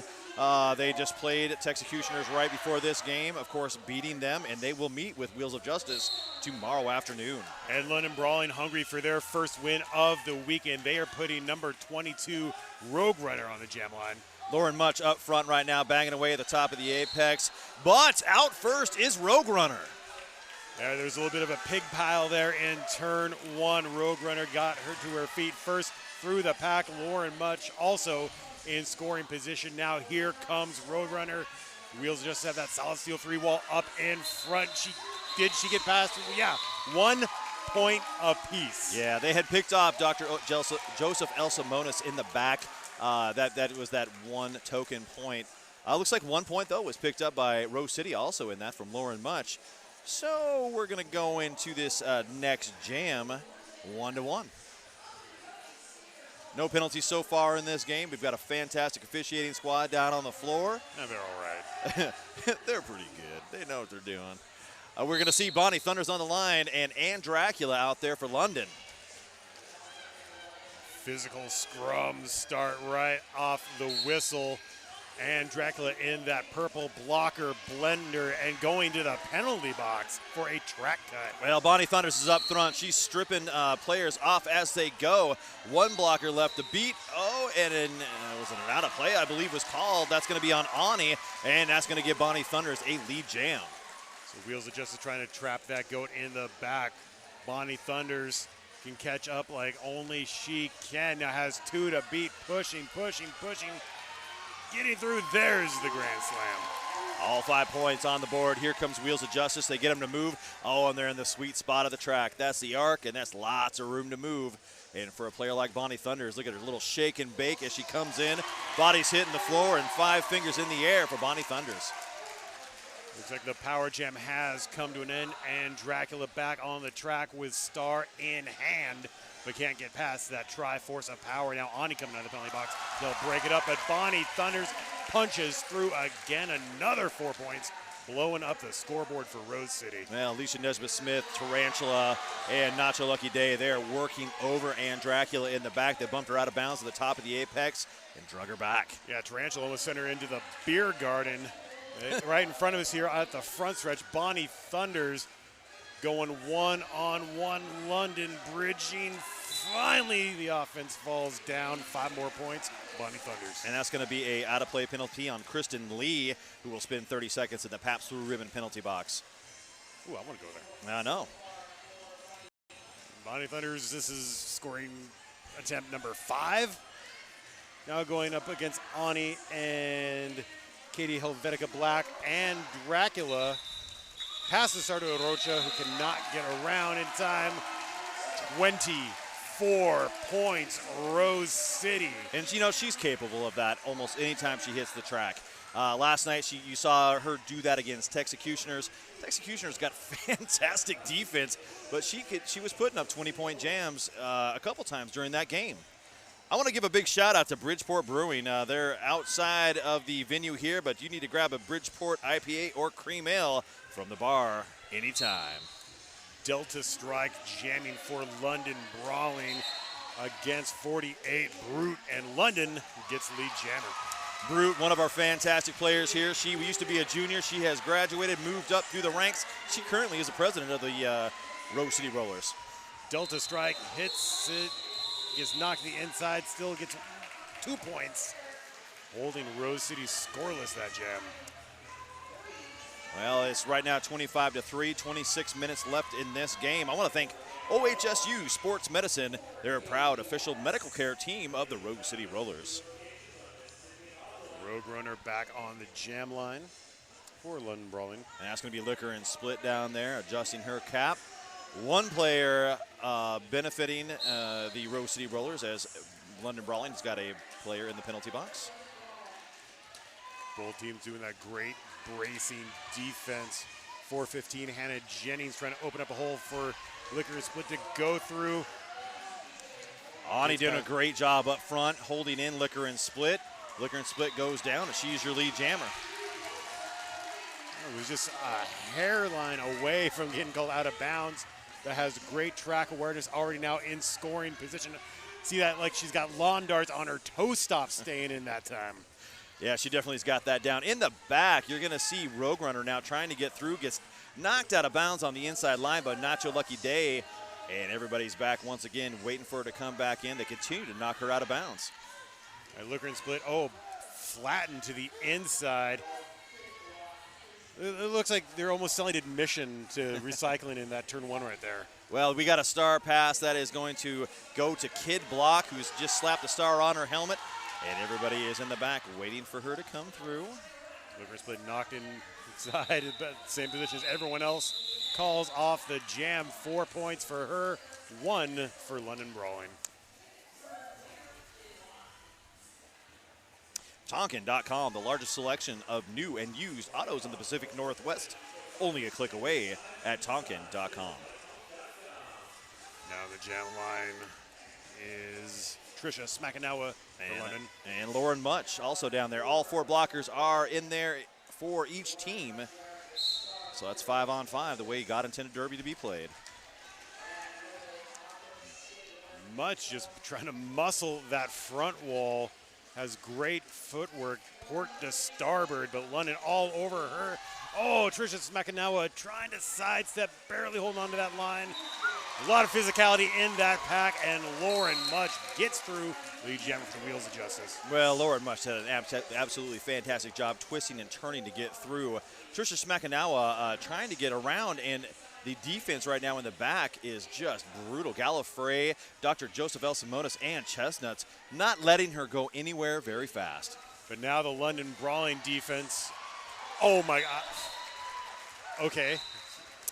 Oh, yeah. I'll track it. Okay. Yeah, there is a track. I was about to be like very enthusiastic about it. Oh, my God, how did she stay in bounds? But she didn't, and ruined all my plans there. So thank you, Lauren Much.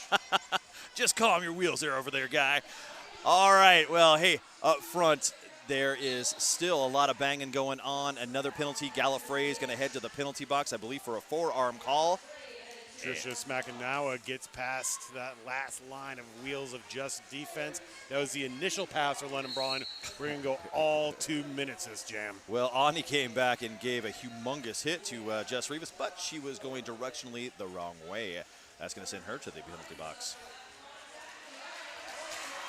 Lauren Much makes short work of that pack. It's a little melee on the inside, and everybody's hitting somebody. Lauren Much quickly comes up, gets knocked out of bounds, and she's going to have to go back all the way to turn number 2 to start again. Trisha Smackanawa has 2 to beat in the front. That is Jessica Chestnuts, Jess Rivas, knocked to the inside. 5 more points put up by Lauren Much. Oh, she gets so low, and I mean so low. She could probably touch her nose to the floor as she's going through all that, and there's not a very big hit zone for any blocker. I think she dipped even below the sport court onto the polished concrete below it. That she did. I want to give a big shout out to Bike Punk, locally printed, eco-friendly signs and designs. Visit bikepunk.com. Number 16, and Dracula jamming for London Brawling against 340 Bonnie Thunders. Full contingent of blockers from both teams, but ain't nothing going to slow down number 340 lead jammer Wheels of Justice. And Hannah Jennings, she was intricate in getting her jammer free. Not that Bonnie Thunders needs a ton of help, but oh my gosh, she hit every blocker out there. Now Bonnie Thunders is back in scoring position, and here come the Wheel of Justice wall. Waterfall effect comes through. That's a 4 easy fingers up on the board. I do want to give it up to Ann Dracula, who tried a star pass fake out, did catch the Wheels of Justice wall with that, able to get through, but Bonnie Thunder's too quick, comes back around, scores, calls it off.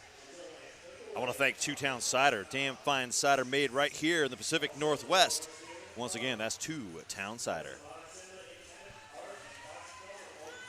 Well, first time tonight on the line, we are going to see Frisky Biscuits going up against Rogue Runner. Still a full contingent of blockers on the track in front of them, in the middle of them. Yeah, Frisky Biscuits right now pushing all 4 of those blockers past the pivot line, trying to get through. Rogue Runner with a cut. That's a cut on the track. That's going to give a power jam to Frisky Biscuits, who is now your lead jammer. Yeah, Rogue Runner had a long trip to go to get into the penalty box. Frisky Biscuits now on a scoring pass. Takes a whole lot of shoulders, never losing forward momentum for a 5-point pass. Oh, yeah. Frisky Biscuits, when she wants to hit, she will definitely hit and move people. Well, she runs in, and Ani says, well, let me show you how you're not going to move. None shall pass. There's a lot of hitting out there, a lot of offense coming from a lot of purple shirts. Frisky Biscuits, though, stuck, almost making it to turn number 3. There is a Portland skater going to the penalty box right as the power jam comes to an end. That'd be Gallifrey. I'm not sure what she picked up. That was a ninja-like move from the official to whistle something, but she will spend 30 seconds of her life in that Pabst Blue Ribbon penalty box. Rogue Runner gets a great offensive screen there, cleared the entire Wheels of Justice wall. Comes around. That was an initial pass for London. Frisky Biscuit saw her coming, called off the jam, still puts up 4 more points on that pass for Wheels of Justice. 9 altogether. They have a 50-point lead, 57-7. Envy Adams picked up a cut call right there at the end of that jam. She will spend 30 seconds in that penalty box. Gallifrey ready to come out, but that's going to give a 2-blocker disadvantage to Wheels of Justice with Delta Strike on the line. King, be positive. It's a 2-blocker advantage to London. I know. I prefer my jam to be half full. There you go. Mine definitely was half empty. That is going to be a penalty, I believe. That's number 84. Helvetica now headed to the penalty box for London. And Dracul gets through the pack. Lead jammer for London Brawling. Bonnie Thunder's also taping. Oh, right through the center, playing Red Rover. And Dracula scores 4 points, chipping away at the WOJ lead. Oh, yeah. Well, you didn't think London was going to sit there and take this from Woj. Woj might be the world champions, but they're not undefeatable. Little conference in the middle of the track there. We're going to see Brute out there, and I believe she's running off the track faster than I can see, but I think that was McAdams. Carly McAdams, 369 with the star on her helmet for London. Well, it's a good opportunity for London to take a quick little breather, reassess what they came here to do and what they came here to play. You know, you get 15 minutes to shake it all out, get your nerves all set, get ready to play the next 45 minutes of this game. While we're talking about the next 45 minutes of this game, I like to talk about Red Bull. That's how me and Murray get through all of these games. And good looks. Yeah, that's right. All that and Red Bull, too. Now served to the Rose City Rollers at the bar, and you can pick one up today.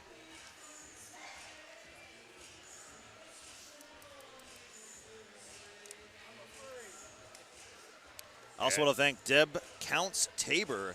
Let's Deb guide you home. Proud realtor sponsor of the Rose City Rollers.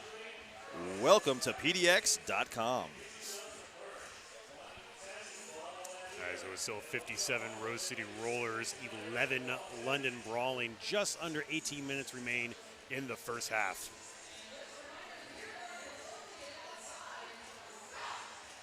Well, this timeout is coming to an end. We're going to see once again Brute out there. Both teams have 1 blocker starting into the penalty box. And is that Carly McAdams? Yes, it is. I just want to make sure they didn't make a staffing change while I was talking about sponsors. All right, so it's a 3-3 pack in front of them. And just physical scrum start. Oh, man. That was a wallop, and that young lady will feel that in the morning. That was Gaz with that huge hit. But Brute force getting through the pack. Lead jammer Wheels of Justice. Carlin McAdam flattened on the inside, recycling back around, has yet to escape the pack. Chestnut's picking up a penalty. That's going to be a forearm called on her. 5 points picked up by Brute on that first scoring pass. Star stash by London. Brute, tops the apex, can't stick the landing. Has a short little recycle to resume a scoring pass number 2. Yeah, but there was a penalty call that was blocking out of bounds. Someone actually went out of bounds to take her to the floor out there. So she might have made it. All right, so it's a 3-3 pack once again. Carlin McAdam caught behind that Triforce of Power. Rose City's putting up about the same thing can be said for Brute right there. Until she gets around and scores 5. Brute is through, picking up 5 points. Carlin McAdam picking up a cut.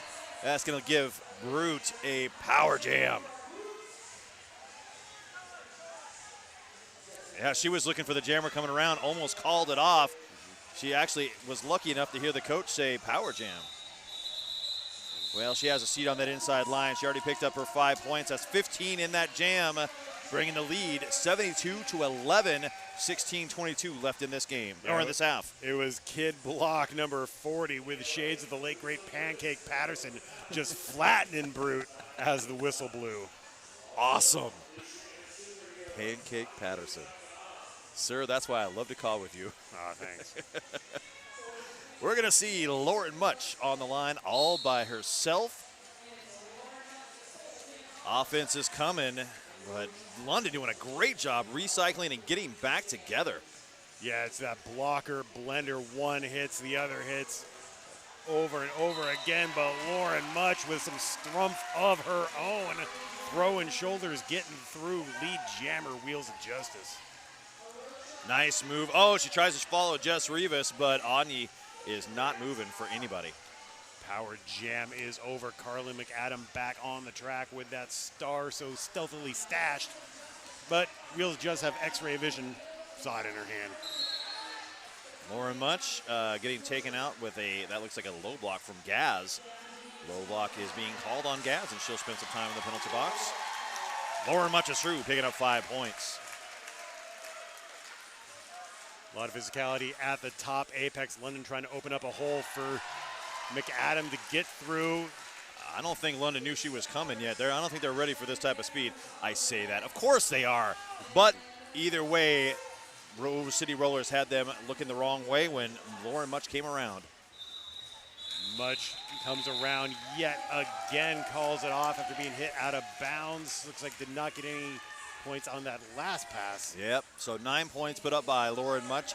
That's going to give them a 70-point lead. It's 81-11, 14:30 left in this first half. I almost said game again. But I'd like to thank Black Cat Plumbing, your local neighborhood plumbing company and proud part of the Rose City Rollers since 2009. Hey, King, each half is a game unto its own. So, yeah. Hey, Liquor and Split is jamming for Rose City against Rogue Runner, who is knocked to the outside, has a long way to recycle. Gallifrey, failure to reform, getting called, and she's going to head to the penalty box. And Liquor and Split is out as your lead jammer, but Rogue Runner putting on the afterburners, and it's going to be a foot race to the back of that pack. Liquor and Split has some faith in her blockers, hitting that pack, calls it off. Not able to pass that last line of defense. Well, she was looking at her Rocha. She was like, let me see if I can get that point. Finally, she bumped into the back of her. She looked over her shoulder. Rogue Runner was wearing her like a coat. And, yeah. Rocha was looking back as well. Yeah. Had that block just gift wrapped and ready. And it was like a conga line, and no one was going to be benefited from any of that.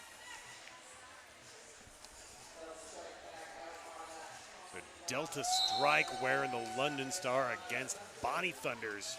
Bonnie Thunders in there. She's almost turned C-shaped the wrong way. Still trying to fight her way through. All 4 of those blockers from London ain't having it, and they push her out on the inside line.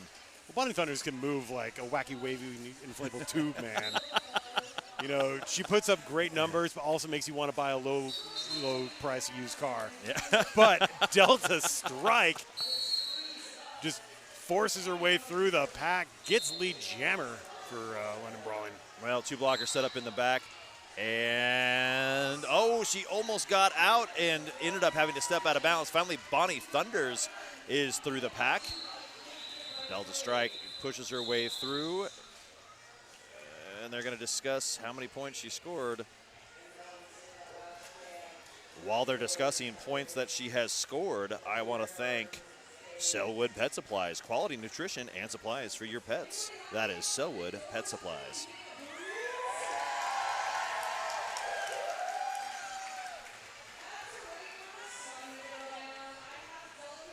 Looks like she did, in fact, pick up 5 points. That's London Roller Girls, Delta Strike picking up those points. Frisky Biscuits looking at a 4-2 pack advantage. Gets out lead jammer for the Wheels of Justice and Dracula. Going port to starboard, sees nothing but purple jerseys in front of her.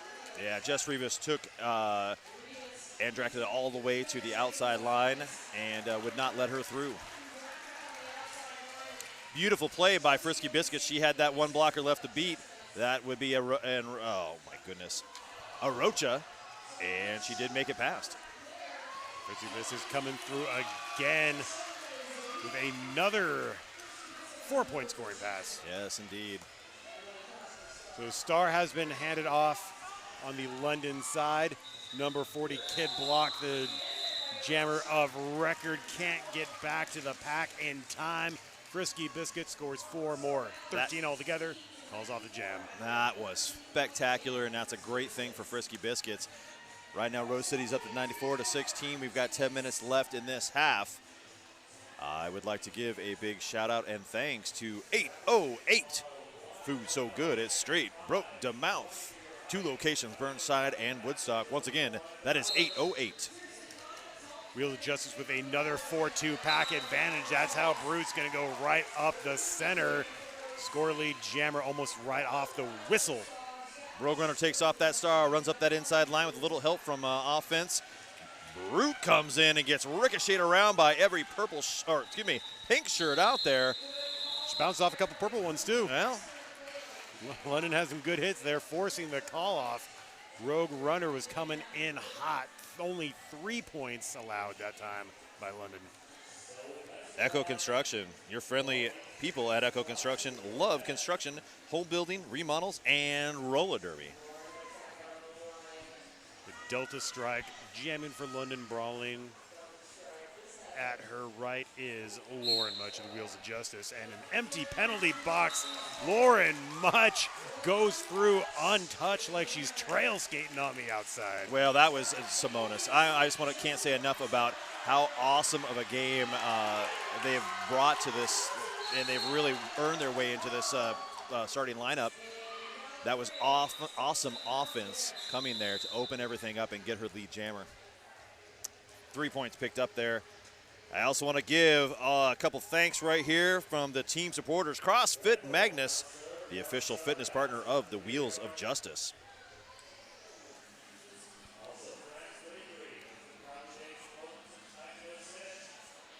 We're going to see Frisky Biscuits once again. She's having a great game right now. Got some momentum going for her. She'll be going up against Ann Dracula. London does have a 4-3 blocker advantage. And Dracula really doing a great job trying to push her way up, but the defense from the Wheels of Justice just have her locked in. Yeah, London at the front of turn 1 has that Triforce of power. Frisky Biscuits digging deep, can only get an inch at a time. Knocked out of bounds. Great track awareness, stepping right inside with almost no position loss on the recycle. Everything's real slow right here. Nobody's moving. Turn number 1 is the place to be if you've got skates on. Not moving fast, but they are going to feel that in their quads tonight. Everyone's digging down, pushing hard. Glacial pace. Frisky Biscuits still caught behind that 3-wall up front. Gallifrey was the last line to beat. She jumped in there, gave a humongous swat, and Dracula shrugs it off like she is the princess of darkness, but she's your lead jammer. You see how much that jam took out of her. She is getting around the track pretty slow. Oh, it looks like Frisky Biscuits has gone to the penalty box, so a huge power jam opportunity for London, and Dracula impales that pack, gets 5 points. She does pick up those 5 points. There was a lot of offense being played out there. Every pink shirt had a body that they were hitting. And Dracula comes back in. Alicia Nesbitt Smith is not having any part of her getting around this time. Power jam comes to an end. I think there's been a...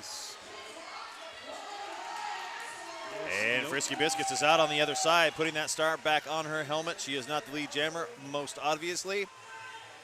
And Dracula is calling it off. Picks up 4 more points on that. That's 9 points in that jam. Also like to give a little love to Left Turn Clothing, where fashion meets function. That's Left Turn Clothing.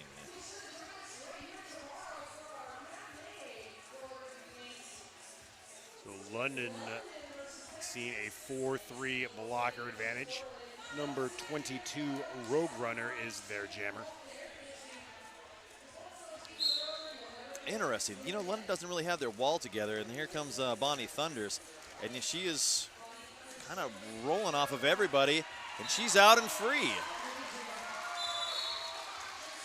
Jess Reed was picking up, I believe that was a penalty for a forearm.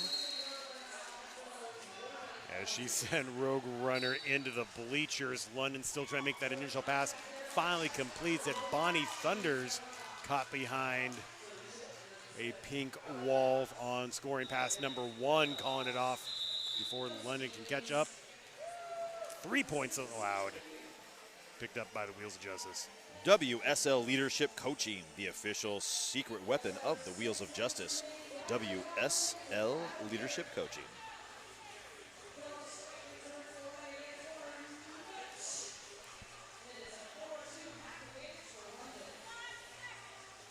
Delta Strike versus Lauren Much back on the jam line.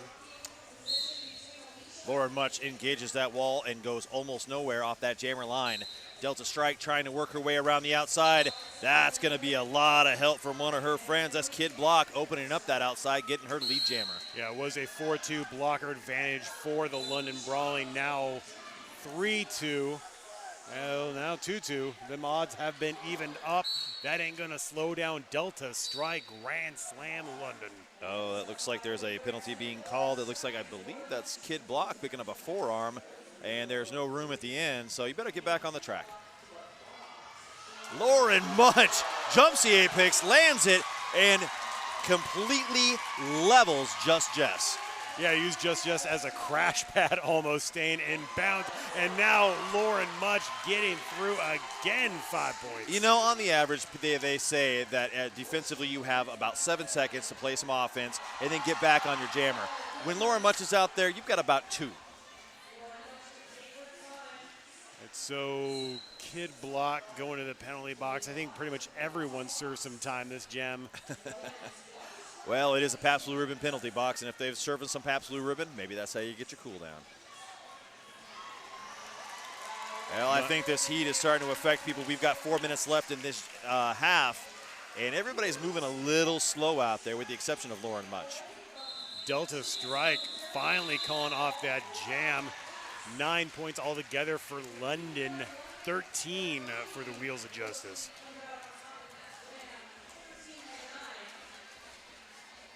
Well, they have opened up the doors here to let some cooler fresh air, and I am using the word cooler very loosely. It is a sweltering one here in PDX today. I think we breached 100, and there's no AC in the building, so everybody's playing in this awesome heat. Brute jamming for Wheels of Justice, gets through right before the official timeout line. Lead jammer and Rogue Runner caught in the back. Now flattened there by Brute, who called on the back block. Well, she just jumped right in there, and that's a good heads-up play by Rogue Runner to position herself to be hit like that. Rogue Runner right now dealing with all 4 blockers. Offense is coming from London, but it doesn't look like she's taking advantage of it yet. Well, that's a lot of defense to get through, just flattened there by 260. Not legal hit, though. Envy Adams going to the penalty box. Chestnuts, Tarantula, Dr. Joseph El Simonis, they're all out there having their way. Tarantula, last line of defense, escorts Rogue Runner to the deck in turn 3. Yeah, Rogue Runner had to recycle so far back, almost on Greenwich Mean Time again. This time, season opening on the outside. Initial pass made for London after a minute has expired on the jam clock.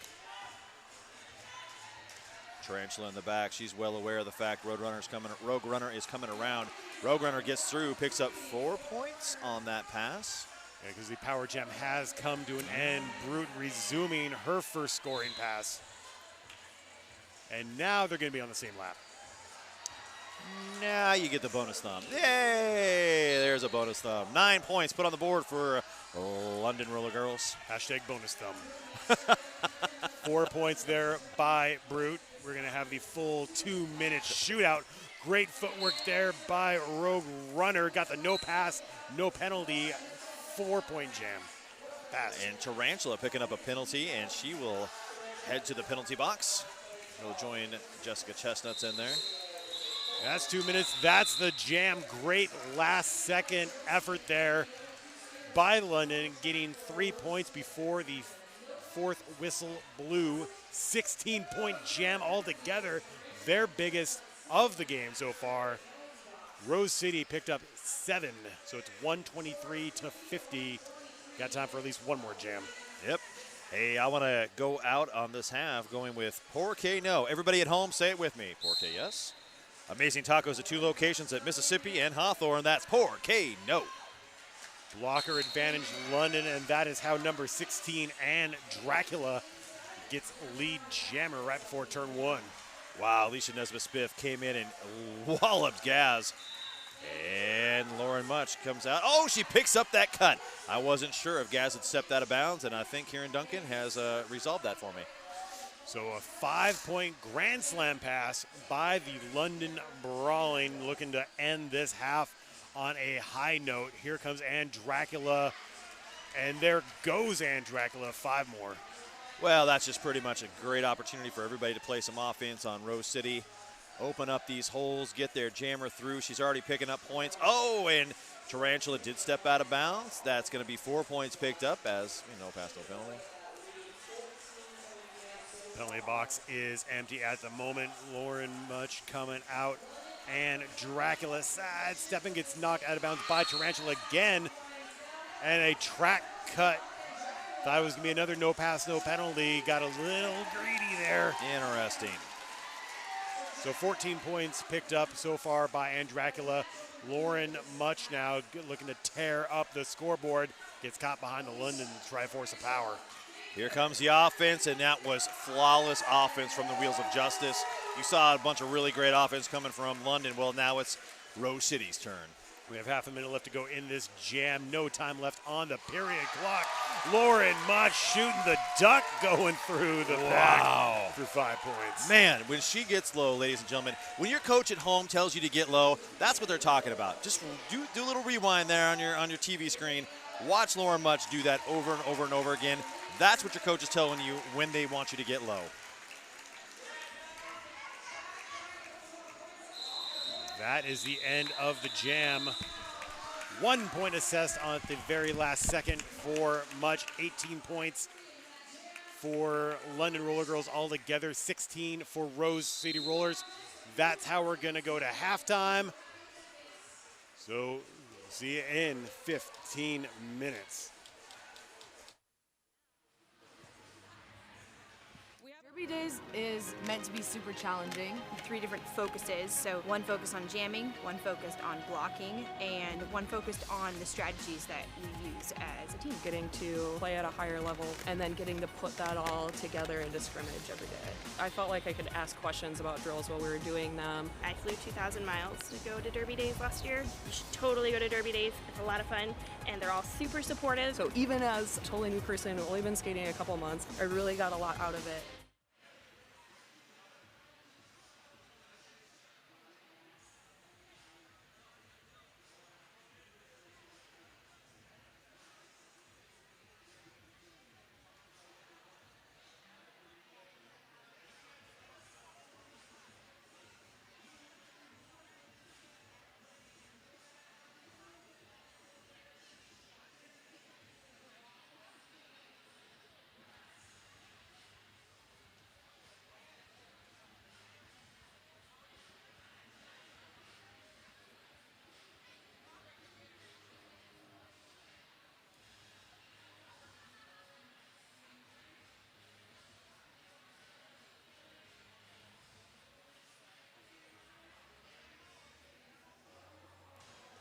All right, that official review is just keeping track of a penalty that was assessed a little later than Rose City was expecting. So that review is gone. We're at halftime. As soon as they do the thing, we have some very exciting events with the King. Who doesn't like to have exciting events with the King? All right, let's give them all just a couple brief moments. We're going to get this all cleared off, and then you're going to have your halftime entertainment.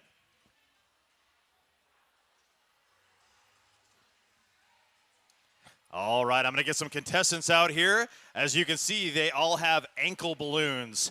Now, the name of the game is they have to stay in the center court. If they step out, they are disqualified. So everybody is going to have ankle balloons, and if your ankle balloons get popped, you are out.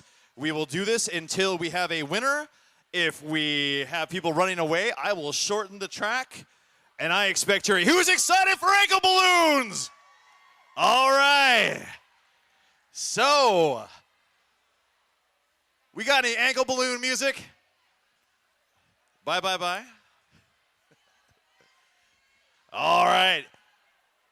folks, are you guys ready? Are you guys set? Hey, I'm talking to you guys. You guys excited? There you go. I know it's hot. I need some they're saving their energy there. All right, on your mark. Get set. Go.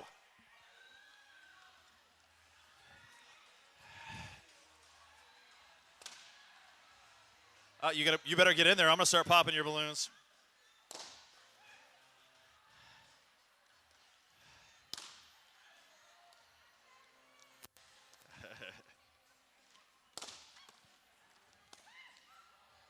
And we have our first person all the way out.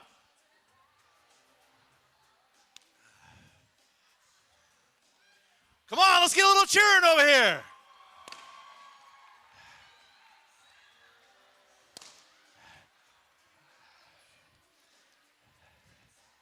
We got a whole bunch of onesies. We got a loose balloon. Somebody better go kill that thing. There we go. No more for this guy.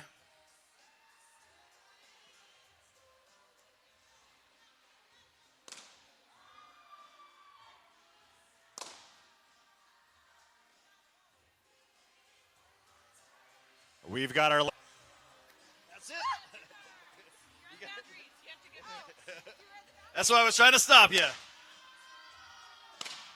Oh! And then there was 5.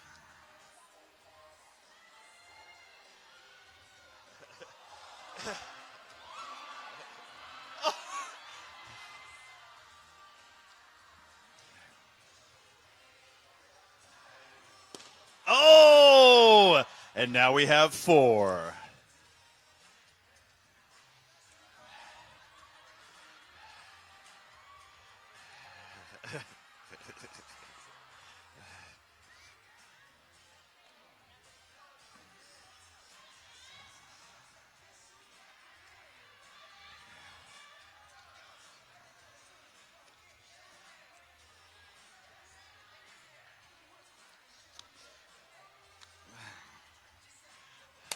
Oh! Everyone is now down to 1 balloon.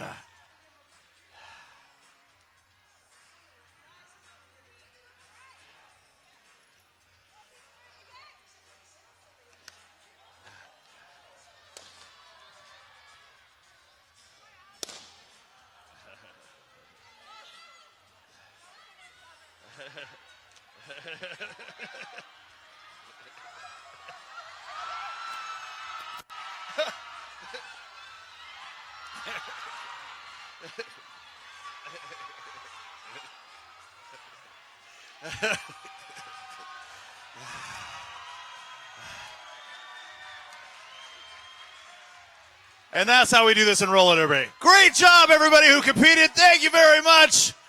All right, we're going to have the raffle here coming up in just a few short minutes. That was some good times right there.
All right, it's time for the raffle.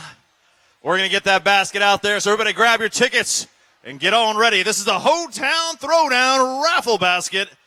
It's valued at over $400. We've got us of your choice, size, color of Moxie roller skates, donated by Five Stride, Moda Amped Wheels, Moda Skate t-shirt, Going in Circles graphic novel, Moda Drawstring bag, a Wheels bag, Chipotle t-shirts, Sakatumi socks, and Secret Aardvark hot sauce. And that stuff is good, by the way.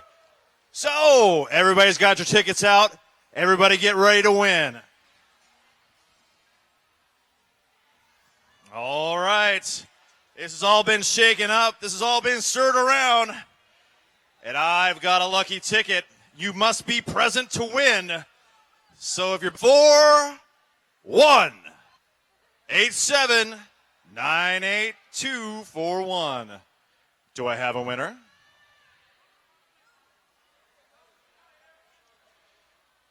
Eight, 8-7-9-8-2-4-1. Oh!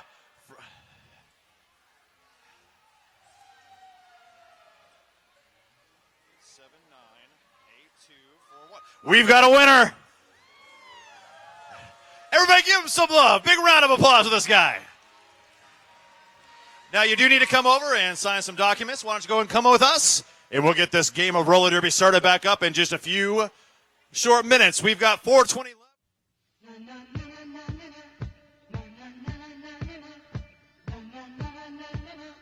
When the sun goes down and the evening rolls around, that's the time I find got blue ribbon on my mind.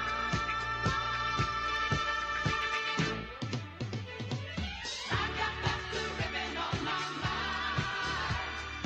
More and more lately I find I've got a taste for living.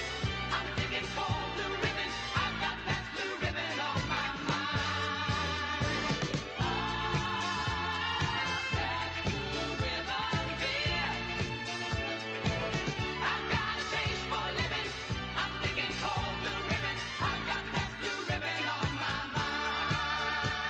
Naturally good Pabst.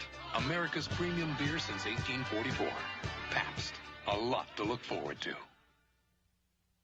All right, listen up. We're hearing whispers all over town, and everything's leading to one place. Tonkin.com.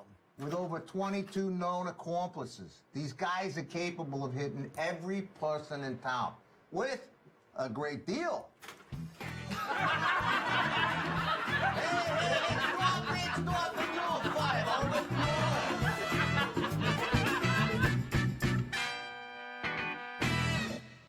In 1984, we set out to change the world and got thirsty. And that's when the revolution began. Where we come from, beer isn't just a beverage, it's a way of life. A strange, alternative, offbeat life. Whether we're decorating the streets with naked bodies or tiny horses, we've always done things our way, with a beer in hand and our inhibitions behind us. And that's what makes this place great. It's how we've crafted amazing, groundbreaking beers using only the freshest, local ingredients for over 30 years. From our original IPA, these glorious golden suds, until the clouds open up and the sun shines down. Which is never. Bridgeport Brewing, where the revolution began. You're in a Chipotle burrito, Sam. In here, everything must be real. So be real. Real, okay. I like to collect penguin figurines. I think they remind me that when things are rough, I can just put on my best tuxedo and fly away. Sam, you know, penguins don't fly. This is stupid. Thank you for coming. There's a swag bag on the way out. Thank you.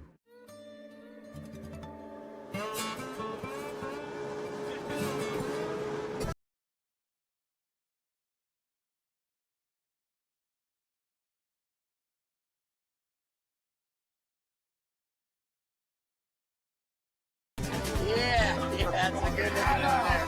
Main chocolate cake donut right there. Nice little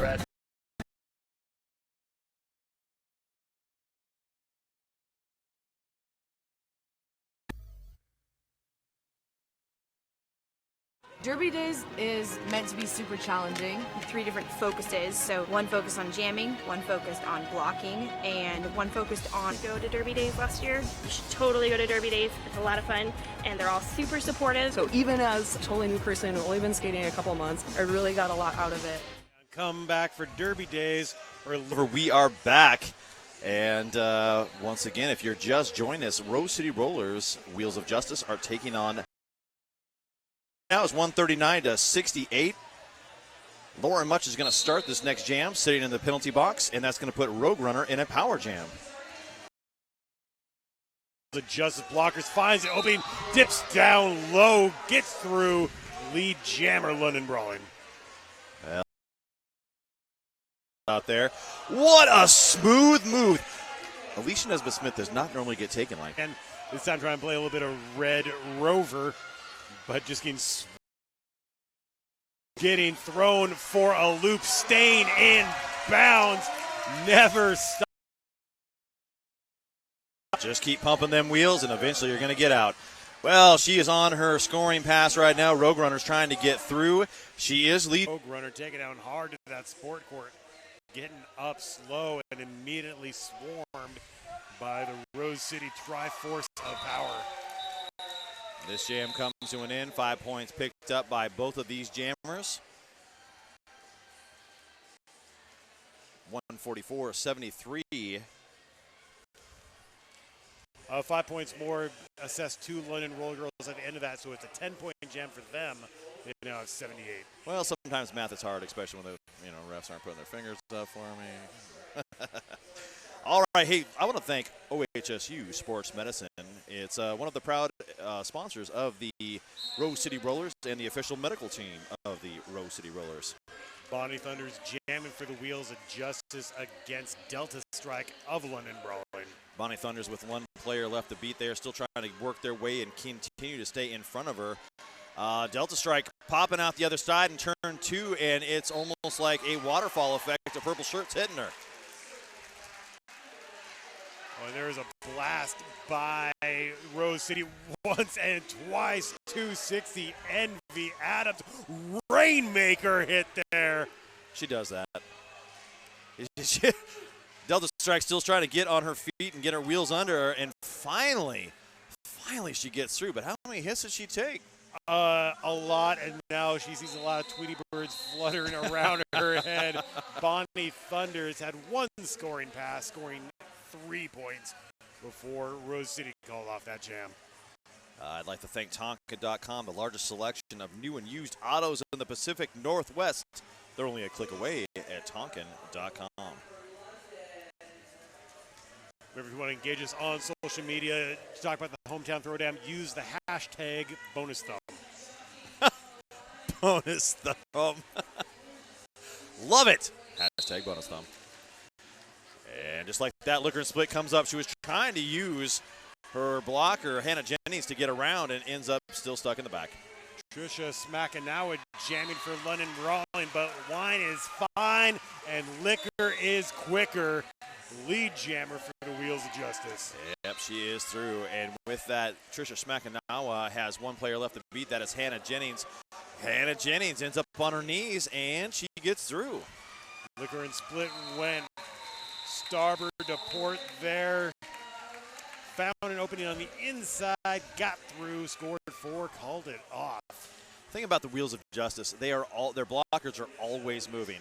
They're either continuing to stay on the opposing jammer, or if that jammer gets through, they're immediately swarming your blockers. That's how you become 2-time back-to-back world champion. It's just ugly. Ugly in a beautiful way. Right. Poetic ugliness. Yep, everything you want to see, unless you're rooting for the opposing we're gonna team. get so many angry hashtags. Yep, that's it.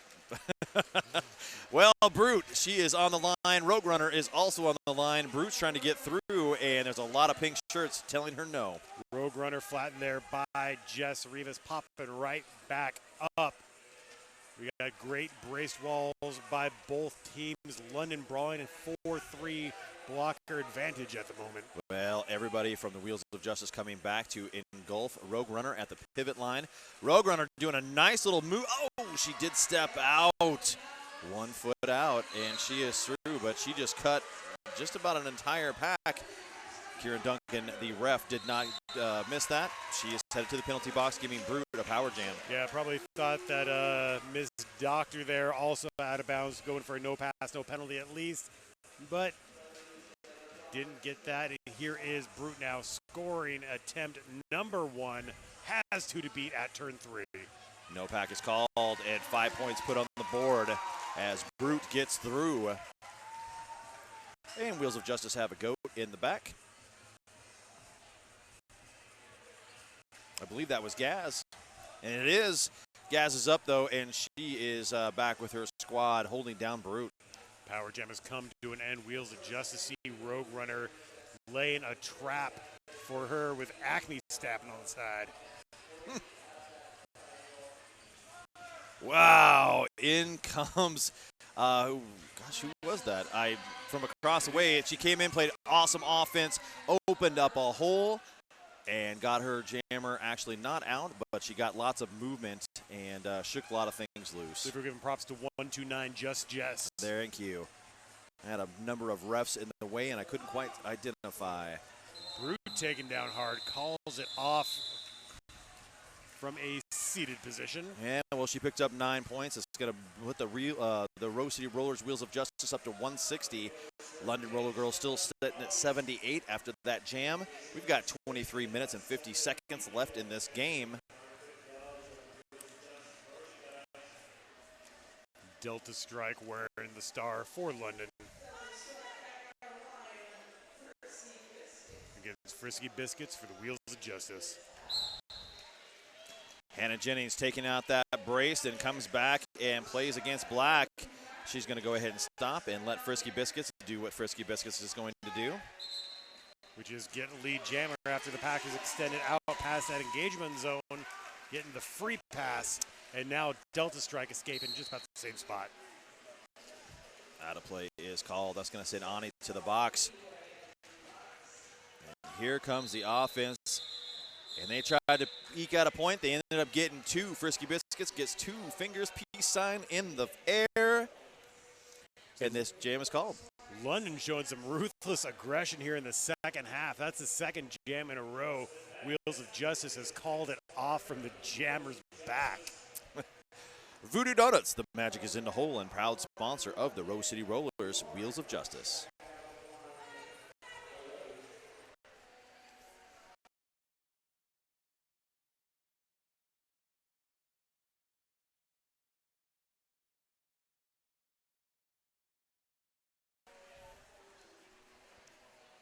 .369 Carly McAdam jamming for London. I believe it's the first time she's worn the star this game.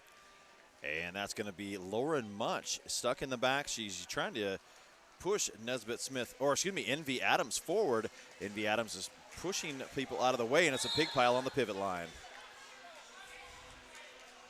High block on Gaz. Lauren Much is out. She's your lead jammer. London is down to 1 single solitary blocker on the pack. McAdam has nowhere to go. Much comes in hot, throws an offensive shoulder of her own for a 5-point scoring pass. Lauren Much back in. Oh, she tries to play off the back. Goes out of bounds and comes right back in. She does make it through. She picks up 5 points. And now a little bit of offense coming off of Ani. I'm trying to draft behind Ani, but Wheels of Justice swarm that plan. And out of nowhere, like an RKO, Lauren Much coming through, scoring another 5. Yeah, she's up to 15 already. She's in a position. She's already passed 1, 2, 3. Oh, uses them toe stomps like she does. And a high block being called. That's going to send Ani back to the box. 5 points in the air for Lauren Much. 20 altogether this jam. There is a star pass to Kid Block on London's side. Lauren Much, almost, it's like trying to block smoke. I mean, she just wisps around, becomes intangible, scores 25 that jam. With the jammer on. I mean, well, that wasn't a power jam. That was with the jammer on the track. Of course, she did have the blockers all were spending time in the penalty box, so it makes it easy when there's not a full contingency of blockers to stop you. So 187 Rose City, 78 London, with 20 and a half minutes remaining in the game, and we are now at the official timeout, or as my friend Dr. Jenny Fever from Terminal City likes to call it, the NSO gun show, because those timekeepers' biceps are sick. Well, I would like to thank Deb Accounts Tabor. Let Deb guide you to your home. Proud realtor, sponsor of the Rose City Rollers at welcometopdx.com.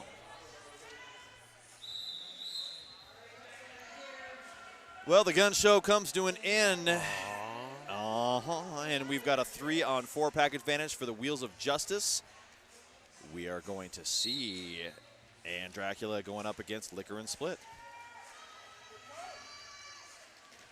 Hannah Jennings out there knocking people around. Bodies cannot stop Liquor and Split, who dances her way past turn 1. Yeah, Liquor and Split always just has frantic legs that never stop pumping. Already coming around now in scoring position. Does a little apex flop. Stays in bounds, though. You know, Liquor's been doing this for a very long time, and she has always had the craziest way of skating. Always loved watching her. She has only gotten better through the years, like a fine wine.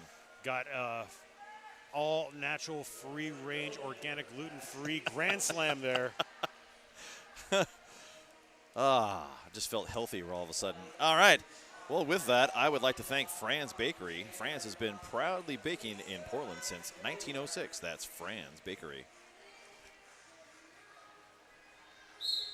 Rogue Runner wearing the star for London against 340 Bonnie Thunders. Wow, Gallifrey just got rocked back by Rogue Runner, but Rogue Runner unfortunately could not get past her. High block being called. That's going to be on Just Jess. Bonnie Thunders does a nice little twirl through the top of the apex, and she is out as your lead jammer. Like a star pass fake out attempted by Rogue Runner. Wheels of Justice didn't fall for it, but in the fracas of trying to get a some points. What's it called? Out of bounds thing. That, oh yeah, you know, a cut. Yeah, a cut. There you go. One of those things with the cross in the air and the thing and the stuff. My name's Scott Chicken. Wow. All right. Back to the game. 194, 2 points put in the air for the Rose City Rollers, 78 for London Roller Girls. We've got 18 minutes left in this half. And I'd like to thank Red Bull, now served at the bar at all of Rose City Rollers bouts. That is Red Bull.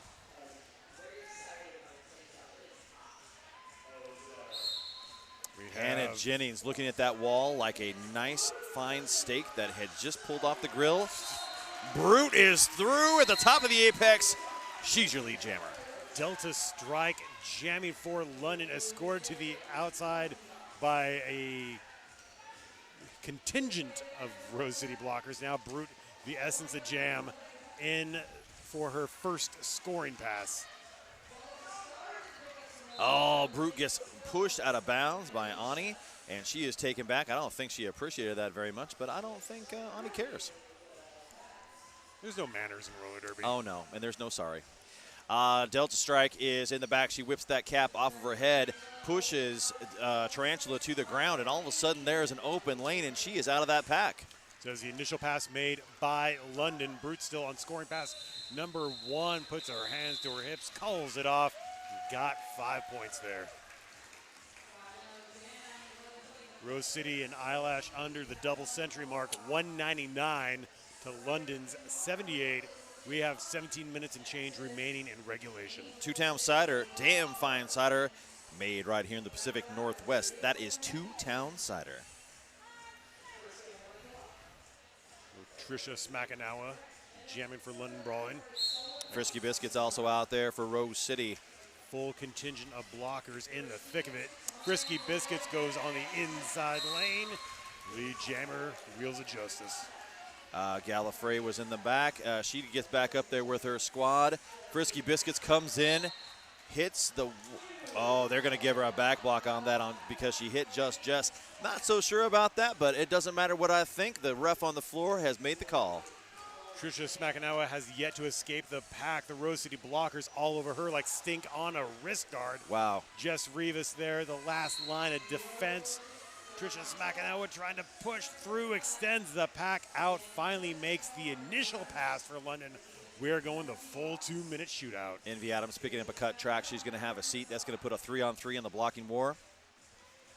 Here comes the offense from London. They're going to try and peel a blocker or two off. And they are not having any luck with that. Frisky Biscuits back on the track, resuming for her first scoring pass. Frisky Biscuits getting low, trying to fight her way through. Still getting low, trying to fight her way through. She needs to watch it with that face and helmet. She could result in a call. Up front, you are seeing, well, I should say Trisha Smackanawa now is in the back. She was in the front for a brief second and is now sitting at the top of the apex. Frisky Biscuits pushes her way through at turn 4. Gets a 4-point scoring pass already now in contention. Ooh. Well, that's not the side you want to give him. She gave him nothing but armpit, and Frisky Biscuits just came in swinging. That it was on Just Jess, and Just Jess is now the bridge. So just a few seconds left to go in this jam. Frisky Biscuits digging down deep, trying to get those last points. That's 2 minutes. 5 more points for Rose City. Wow. And 4 given to London. Wow, that was a lot of time for a low score and a little benefit for each of these teams. I would like to take a brief moment and thank Bike Punk, locally printed eco-friendly signs and designs. Visit bikepunk.com.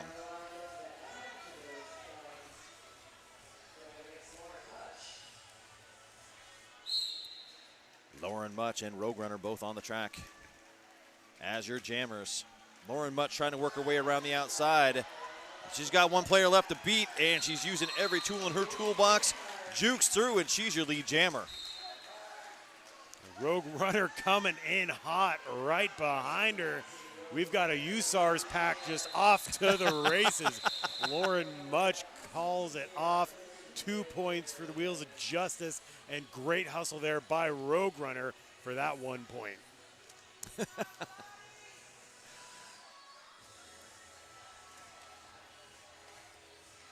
Well, folks, I want to remind you this is day 2 of the Hometown Throwdown. We've got some great games coming up tomorrow. You are going to see Texas taking on London, and then you are about to see Rose City take on Los Angeles. The way Los Angeles has been playing these last 2 days, boy, that's going to be an exciting game. Yeah, I'm going to be excited to watch that one from the stands now. Delta Strike jamming against Bonnie Thunders. Bonnie Thunder's doing a great job bouncing through. She ends up on the deck, quickly gets up, spins around, dropped again, jumps back up. Yeah, she did. She stepped out of bounds, and that was number 40, Kid Block, who ran back and got that call on her. Great heads-up play as a blocker. Delta Strike lead jammer, but that baby done been eaten. And now for a second time, having to recycle around Rivas. And, well, who got the force block there, I guess. Yeah, Jess Rivas, a very, very heads-up skater. Knows what she's doing on that track at any given time. Well, she has glasses, so you know she's smart. Delta Strike now on a first scoring pass. Looking to get some help there from her cohorts. Well, this time they've got Delta Strike. They are getting low, and they've got her trapped in turn number 4. Bonnie Thunder serving her time, and she comes out on her initial pass and is through. Delta Strike calls off the jam, scores 4 unanswered points. Brings London Roller Girls up to 87. Rose City Rollers at 210.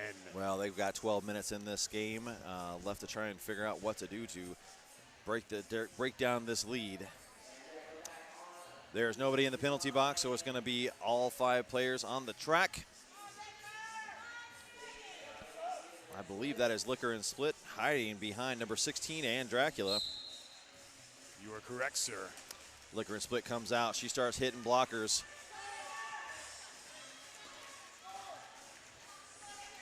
There's a lot of physicality in this jam so far. Liquor and Split caught behind that braced 3-wall up front and Dracula just getting shellacked by every single purple jersey. Yeah, she had offense back there, and the offense kept breaking it up, and they are so quick to reform. It's incredible to watch. It's kind of like ants. They just keep going right back after it. Kid Block now gets the star pass to Jammer record for London Brawling. Liquor and Split fights her way through that pack like a Pier 6 brawl for a 4-point pass.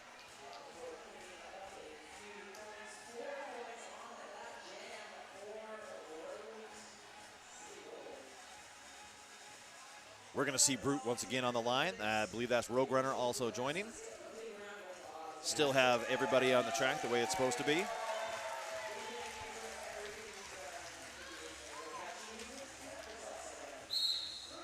The hanger here at Oaks Park coming alive with 10.5 minutes to go in the game. Rogue Runner tiptoeing around the outside like she's got lawn darts up there. Yeah, she even hit, she bounced off of Envy Adams, which is not something a lot of people do. They normally bounce and hit the ground. Rogue Runner, what?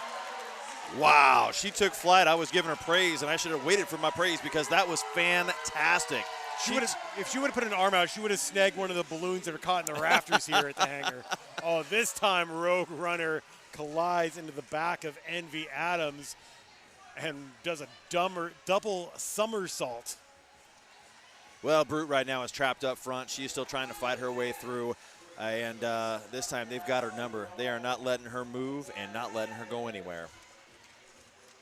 Rogue Runner tries for a juke there, gets knocked to the inside by Jessica Chestnuts. And this scoring pass, a lot more difficult than the last one. Envy Adams goes up. She gives everybody a little love tap, trying to break something loose for Brute. Brute unable to capitalize on that looseness. Well, she did it again, and Ani did a great job of engulfing and pulling her right back into the fray. Defense, defense, defense here, locked down.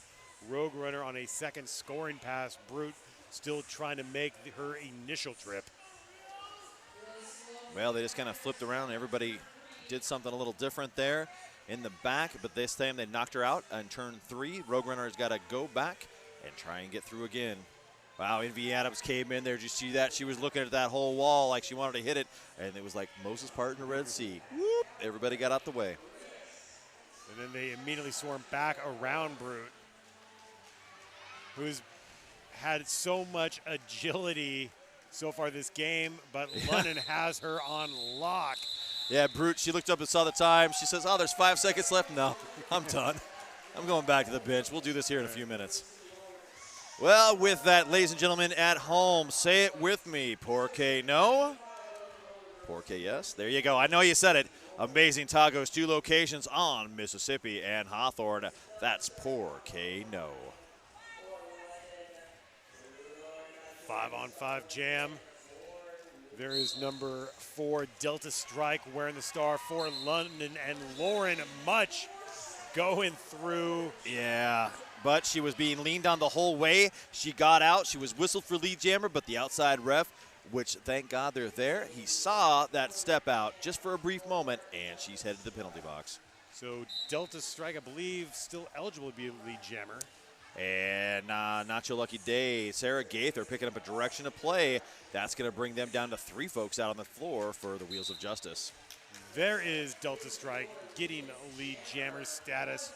30 seconds have expired in this jam. Well, that was just beautiful offense played by London. They just basically moved an entire wall and said, go through on that inside, like they just did again. Oh, but no. Alicia Nesbitt-Sith came out the other side and said, I got you guys. She goes out. Lauren Mudge looking like Scrappy Doo coming into that pack. Wow. Man, I don't know if I want to have Lauren Mudge come at me like that. That's scary. When I was little, I was afraid that Lauren Mudge lived under my bed. That was a frightening pass. Man, I've been in mosh pits that look like that. It's like I'm like, nah, I'm good. I'm gonna hang out over here. Well, London has now hit the century mark with those 5 points. It's 2:14, 6 minutes, 47 seconds left. Bonnie Thunders is going to be on the line. She will be joined with Trisha Schmackanawa. And we we've got an official review for London. Both coaches are out there. They're calling everybody in.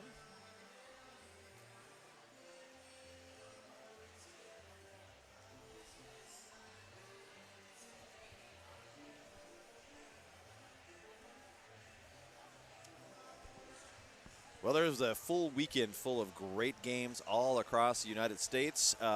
This is a place I'm really happy to be. Like I said, we've already seen Los Angeles play London.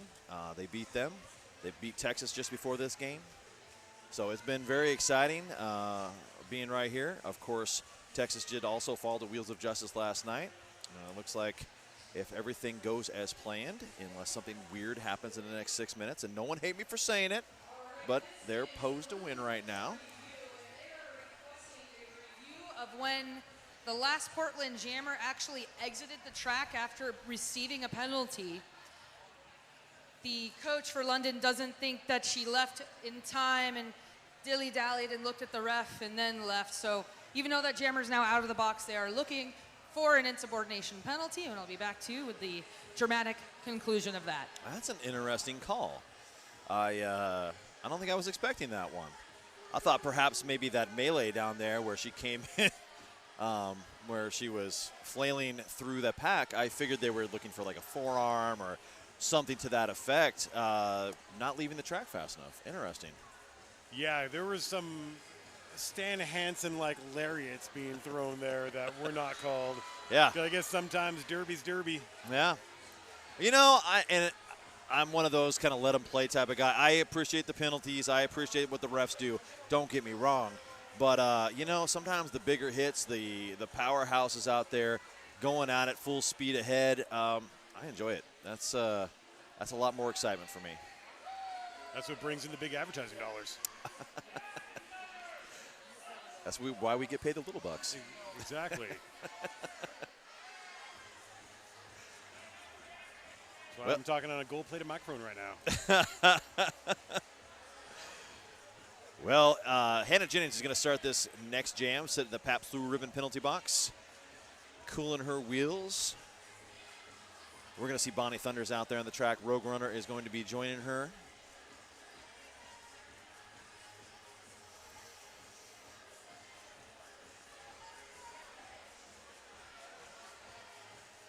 Ace field reporter Ophelia Mullins is going to have the verdict of this official review very soon. Yep.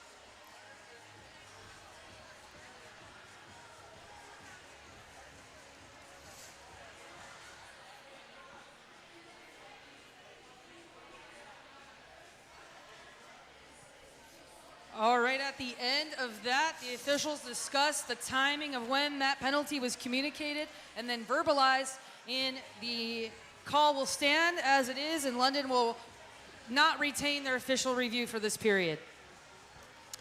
Well, that's kind of what I thought was going to happen. You know, so far, the current rankings with the WFTDA, they have Rose City at number 3, ACDG at number 4, Texas at 5, London at 6. So far, there has not been an upset in the weekend. Rick, but if you're playing announcer bingo at home, there's still a lot of derby left to skate. It's anybody's game.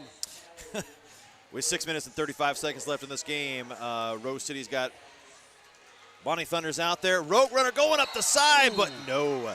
Jessica Chestnut's picking up a low block. Does not believe that the ref called that on her, but it doesn't matter. She's headed to the penalty box after knocking out Rogue Runner. In the fracas, Bonnie Thunders escape the pack already in scoring contention. There is Rogue Runner blasting around the inside of the backstretch, making the initial pass for London, and 5 points, Rose City. Dr. Joseph L. Sabonis is wondering what to do. There's no room at the end. He's been called for a penalty. He does need to report there. So 4 points there scored by Rogue Runner. Bonnie Thunders letting the time expire a little bit. Gets another 4-point pass, 9 altogether for Wheels of Justice. Well, that was interesting. I think they were forcing a no pack. He was the only. They were the only person out there. but that was interesting. I'm just going to let that one go. They can talk about it and do whatever they want. Right now, 9 points were scored for Rose City. 4 were scored for London. We got a score of 223-104. Lauren Much is on the line going up against Delta Strike. London Brawling entertaining a 4-2 blocker advantage. Not anymore. 4-3 as Jess Rivas comes out of the penalty box. Lauren Much is working around the outside. All right, she did stay in bounds. Boy, howdy, that looked as like a photo finish for that foot going out of the line. What just happened? Arocha with a gigantic hit. Somehow she landed one foot in bounds, kept the other foot from not going out of bounds. Wow. You know, I know it is. It's like it kind of defies physics to a certain extent. Sorry, I'm going to go Jeff Goldblum here for a moment.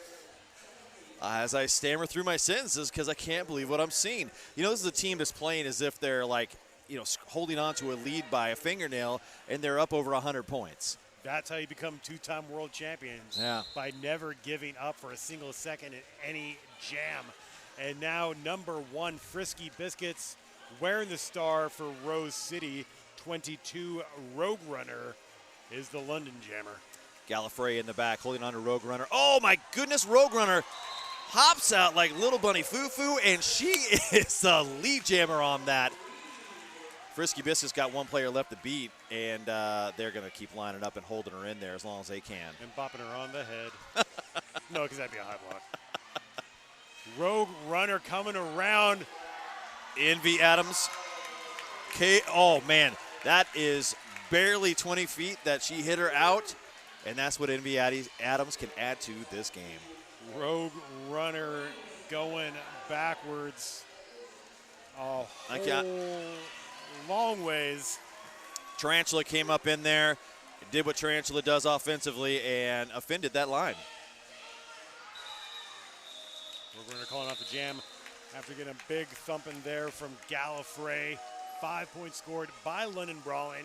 We have 3 minutes remaining in the game. You know, that's so deflating for a jammer. You got out. You had 15 feet worth of track behind where the last blocker was. Out of nowhere, Envy Adams comes out, takes you out in turn number 4. And you're like, really? I've got to go back and do this all again? Come on, man. Team timeout taken by London Brawling.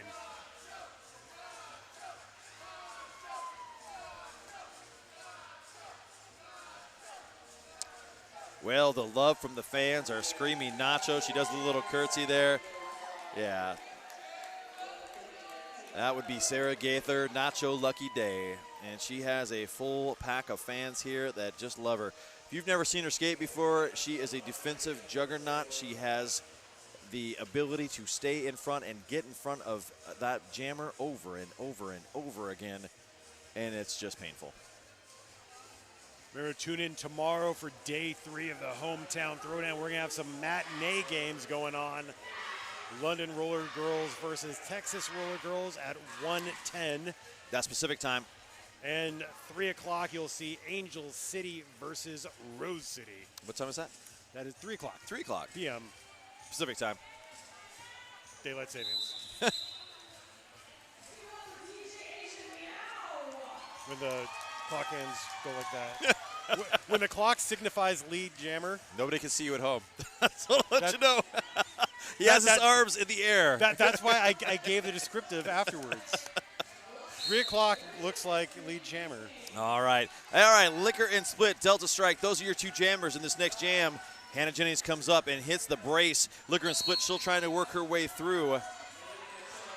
Liquor and Split is headed to the penalty box. Not sure why, but Liquor and Split is out as your lead jammer. Hannah Jennings is headed to the penalty box.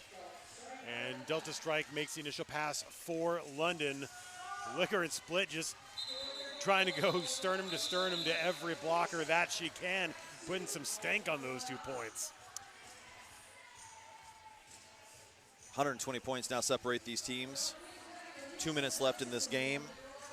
We are jam 19 of this second half. Bonnie Thunders is out there on the track. They're going to reel everybody in. I would suspect London is going to call a timeout as they fielded no one. That was their final timeout, it looks like. Yep.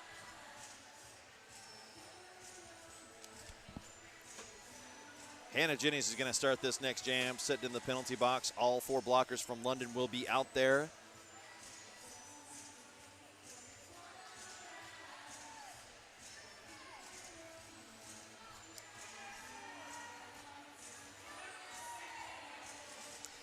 That's what I expected. Rogue Runner has got the star on her helmet. She's coming out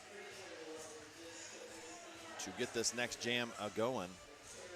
Give some last-minute shout-outs to CrossFit Magnus, WSL Leadership Coaching, and Left Turn Clothing. Turn left for what? For their cool hats that have the letters on them. Oh, yeah.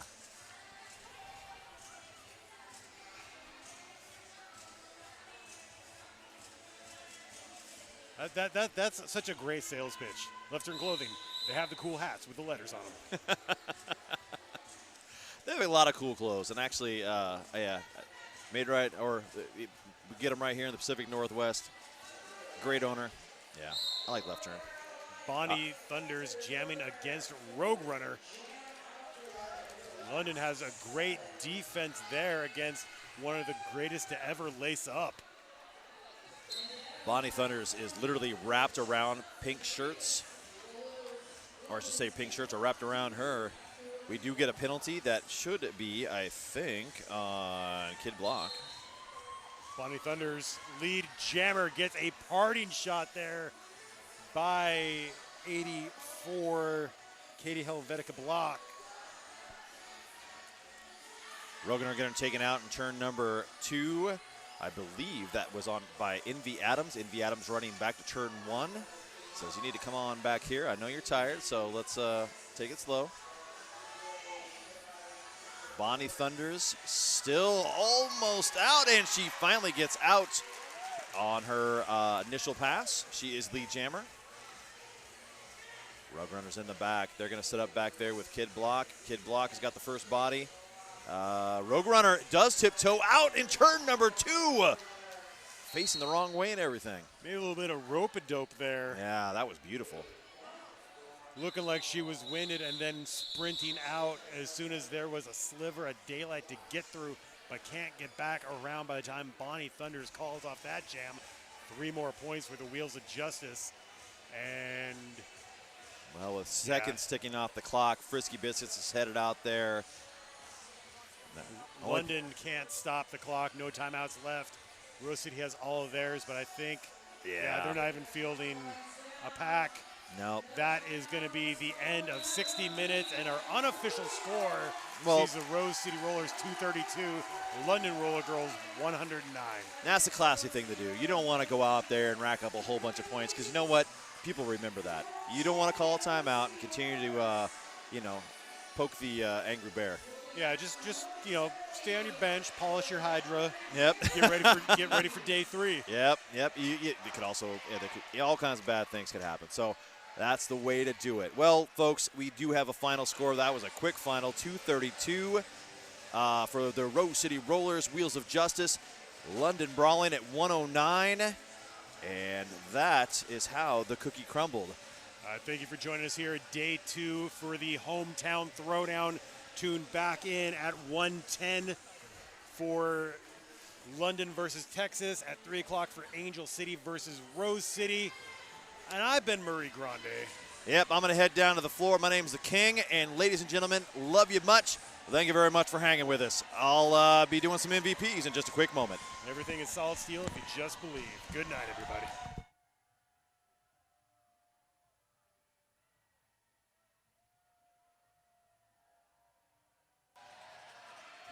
Give it up for the Wheels of Justice!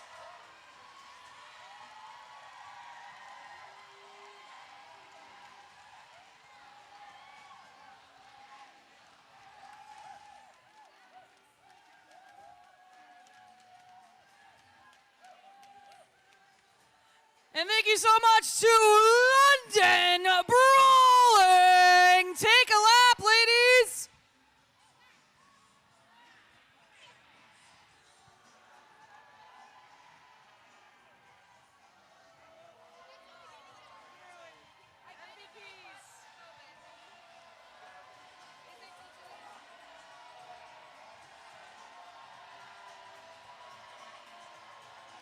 It's the London Bridge.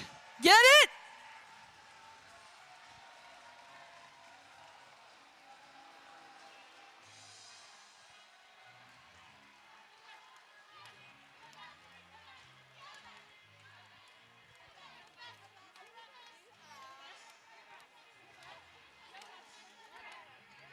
All right, guys, I need MVPs. You guys just pick a... All right, momentarily, each team will choose a MVP blocker and an MVP jammer. Will be right with you. Very secretive.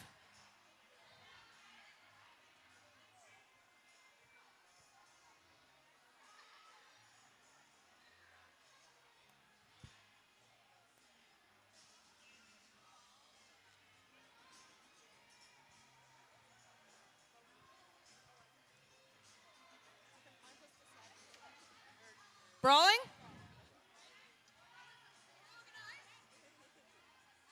All right. Who's your MVP blocker for London Brawling? Kid block. Kid block! Come and get your crown. Come on up right here. Well done, well done. And how about hang out for a picture? MVP jammer for tonight. Rogue Runner. Rogue Runner, never heard of her. All right. And MVP blocker for Rose City.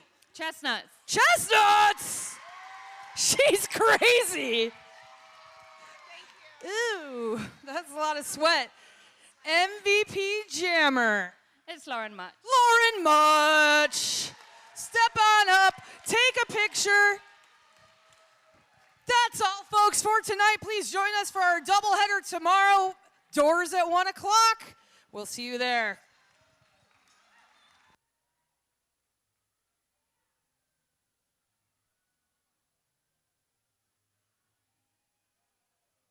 Derby Days is meant to be super challenging. 3 different focuses, so 1 focused on jamming, 1 focused on blocking, and 1 focused on the strategies that we use as a team. Getting to play at a higher level and then getting to put that all together into scrimmage every day.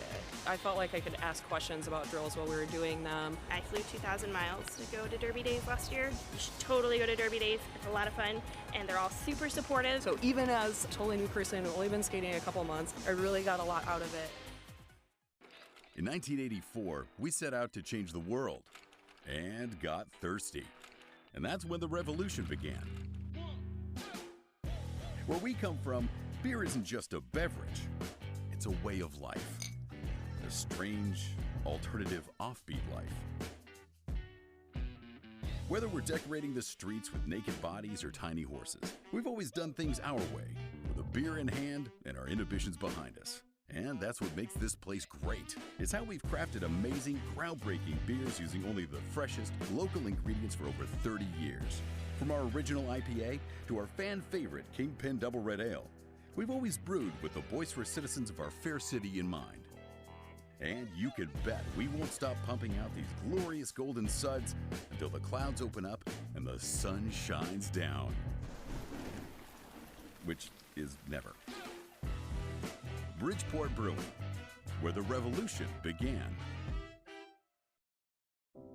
You're in a Chipotle burrito, Sam. In here, everything must be real. So be real. Real, okay. I like to collect penguin figurines. I think they remind me that when things are rough, I can just put on my best tuxedo and fly away. Sam, you know, penguins don't fly. This is stupid. Thank you for coming. There's a swag bag on the way out. Thank you.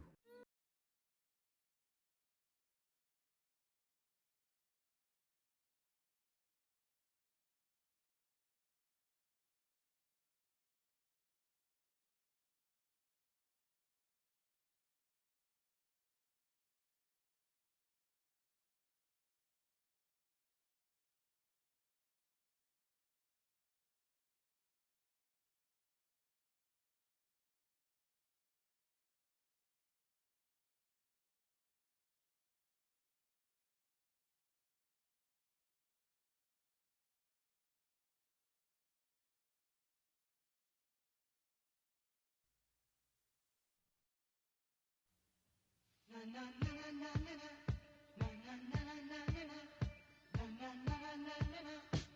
the sun goes down and the evening rolls around, that's the time I find got blue ribbon on my mind. I got that blue ribbon on my mind. More and more lately I find I've got a taste for living. I'm thinking cold blue ribbon. I've got that blue ribbon on my mind.